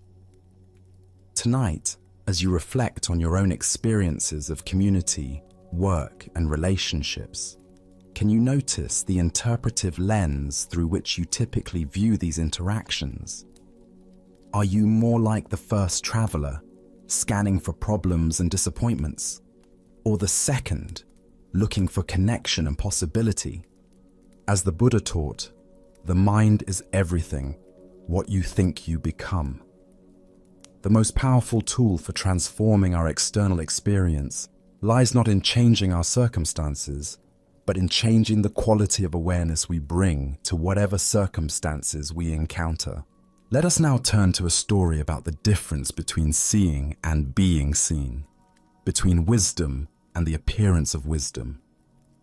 This is the tale of the blind man and his lantern.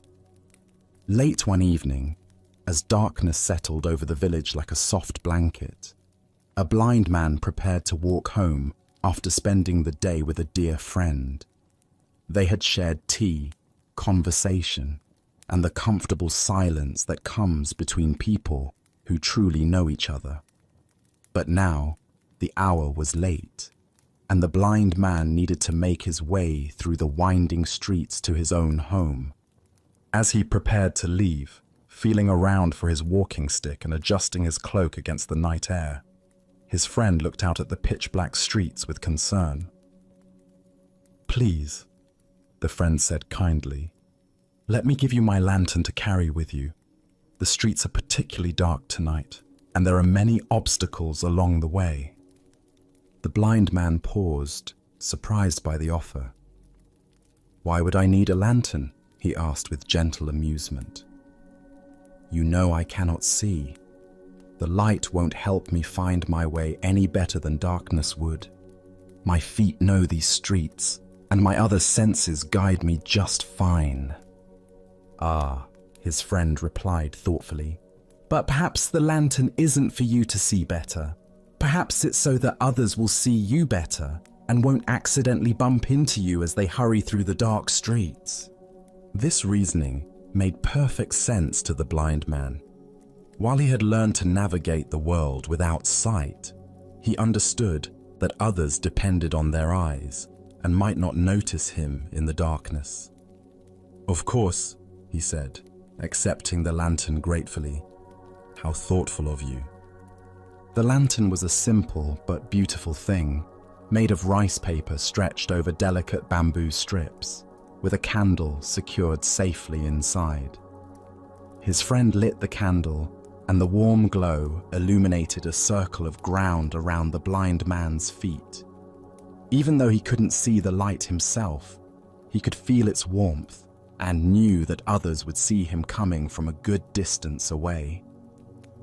Off he went into the night, the lantern swinging gently at his side as he made his way along the familiar path toward home.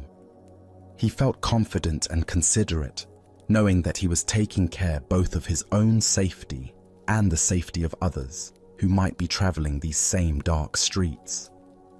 But he had walked only a few yards when suddenly, crack, another traveler walked straight into him. The collision was jarring, sending both men stumbling. The blind man's lantern swayed wildly, and he nearly lost his balance. "Why don't you watch where you're going?" the blind man called out indignantly, steadying himself and adjusting his robes. "Can't you see this lantern? I'm carrying it specifically so people like you won't bump into me."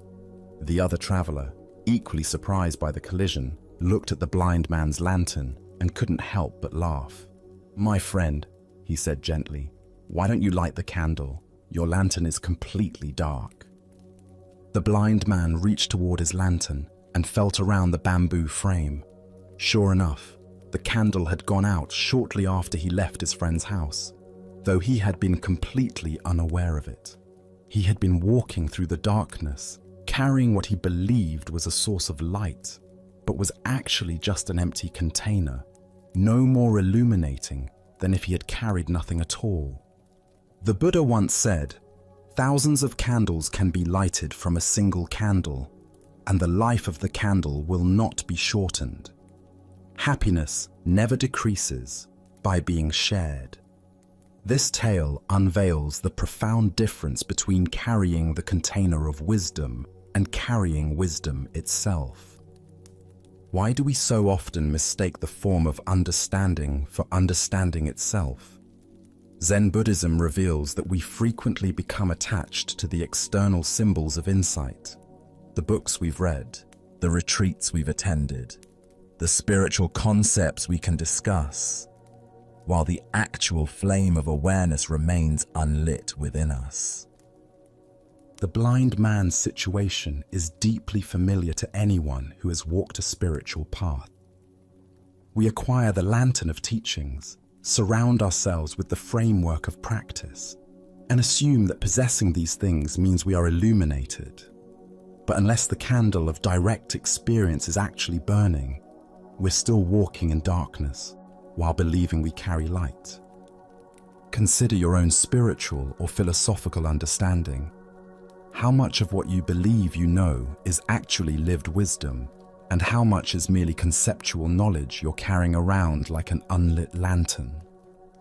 The difference becomes apparent only when we encounter the inevitable collisions of real life, moments when our understanding is tested by actual circumstances. In Zen practice, we distinguish between knowing about and knowing directly. You can study everything ever written about the taste of an apple, but until you actually bite into one, your knowledge remains second-hand. Similarly, we can accumulate vast knowledge about peace, compassion, or wisdom without ever actually embodying these qualities. The blind man was sincere in his intentions. He genuinely wanted to help others see him and avoid accidents. But his good intentions couldn't substitute for the actual function of a lit candle.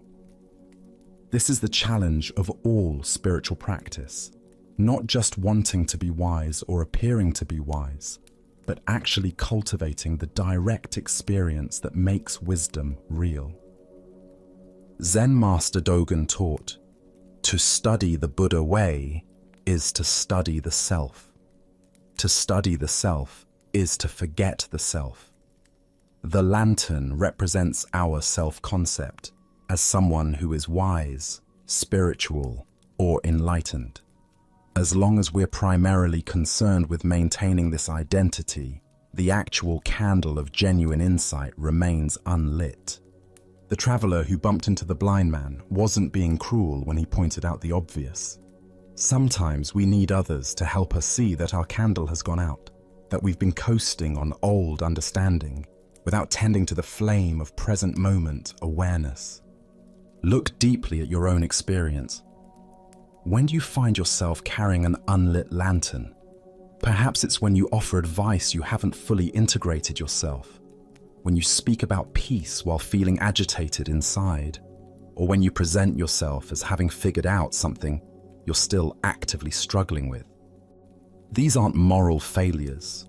They're simply signs that it's time to relight the candle. The beauty of this teaching is that discovering our lantern is dark isn't the end of the story. It's the beginning. The moment we realize we've been walking in darkness while believing we carried light, we can stop, find a source of flame, and actually illuminate our path. The lantern itself isn't useless. It just needs the essential element that makes it functional. In our relationships, careers, and spiritual practices, we encounter this same dynamic repeatedly. We develop the outer forms of expertise, the vocabulary, the credentials, the appearances of mastery, but sometimes lose touch with the living essence that originally inspired us. The marriage counselor whose own relationship is struggling, the teacher who has stopped learning, the spiritual practitioner who has become rigid in their practice, all are carrying unlit lanterns. The Buddha taught, better than 1,000 hollow words is one word that brings peace. One moment of genuine presence, authentic compassion, or real understanding illuminates more than years of accumulated concepts. The lit candle, however small, provides actual guidance in a way that the most beautiful empty lantern cannot. Zen practice continually asks us to check whether our candle is actually burning. Are we speaking from direct experience or from memory? Are we acting from present awareness or from habit? Are we offering genuine warmth and illumination, or just the appearance of these qualities? This isn't about achieving perfection or never having our candle go out. Candles extinguish naturally. That's their nature. Wind blows them out. They burn down. They flicker and fade. The practice is in noticing when the light has gone out and having the humility to relight it rather than pretending it's still burning. Tonight, as you consider the various roles you play and the wisdom you believe you possess, can you honestly assess which lanterns in your life are actually lit? Where are you carrying genuine understanding? And where might you be relying on the mere appearance of insight? Can you find the courage to acknowledge the dark lanterns without shame, seeing them simply as opportunities to rekindle authentic understanding? As Buddha's wisdom reminds us, 3 things cannot be long hidden: the sun, the moon, and the truth. Eventually, the darkness of an unlit lantern reveals itself through collision with reality. But rather than waiting for these inevitable bumps, we can choose to tend our inner flame with the same care we would give to any precious light, knowing that when it burns brightly, it illuminates not only our own path, but helps others find their way as well. Tonight, as we draw our shared exploration to a peaceful end, can you notice how the tranquility you've discovered isn't something you needed to acquire, but rather something you simply remembered was already yours? Can you feel that the deep calm you've touched tonight exists not only within these teachings, but in your own natural awareness, patiently waiting to be acknowledged? The Buddha reminded us, peace comes from within. Do not seek it without. Contemplating this wisdom, recognize that serenity and understanding don't rely on perfect conditions or extraordinary experiences, but flourish from your own inner landscape, available in each breath you take. Throughout tonight's exploration, every teaching has woven together a common thread, revealing the liberating truth that struggle dissolves when we stop fighting what is. That genuine freedom flows naturally when we cease clinging to outcomes, and that lasting contentment emerges from witnessing life clearly, beyond our habitual patterns and knee-jerk responses. Even when your thoughts wander, even when tension creeps back in, the insights you've gathered tonight have taken root in the rich ground of your being, ready to nourish you whenever you need their guidance.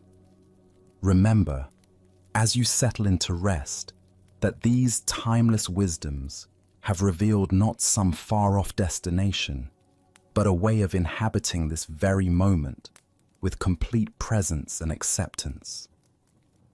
In the stillness that surrounds you now, notice how profoundly your perspective has expanded, how effortlessly your breathing has deepened, and how tenderly your mind rests, unburdened and receptive. These teachings serve as gentle reminders that authentic understanding isn't concealed in remote monasteries or buried within ancient manuscripts. It radiates clearly and unmistakably through the beautiful ordinariness of conscious attention. Tonight, you've tasted that reality, a reality that emerges when we simply stop, breathe, and truly see. As you transition from this sanctuary of peace back into the rhythm of everyday life, take with you not merely the words themselves, but the profound stillness and clarity they have awakened within your own experience. May this tranquility remain your constant companion, lighting your path through both joyful and difficult times ahead. The peace you found tonight was never truly lost. It was simply waiting for you to come home to yourself. Thank you for joining us on this journey at Sleepy Monk. Sleep well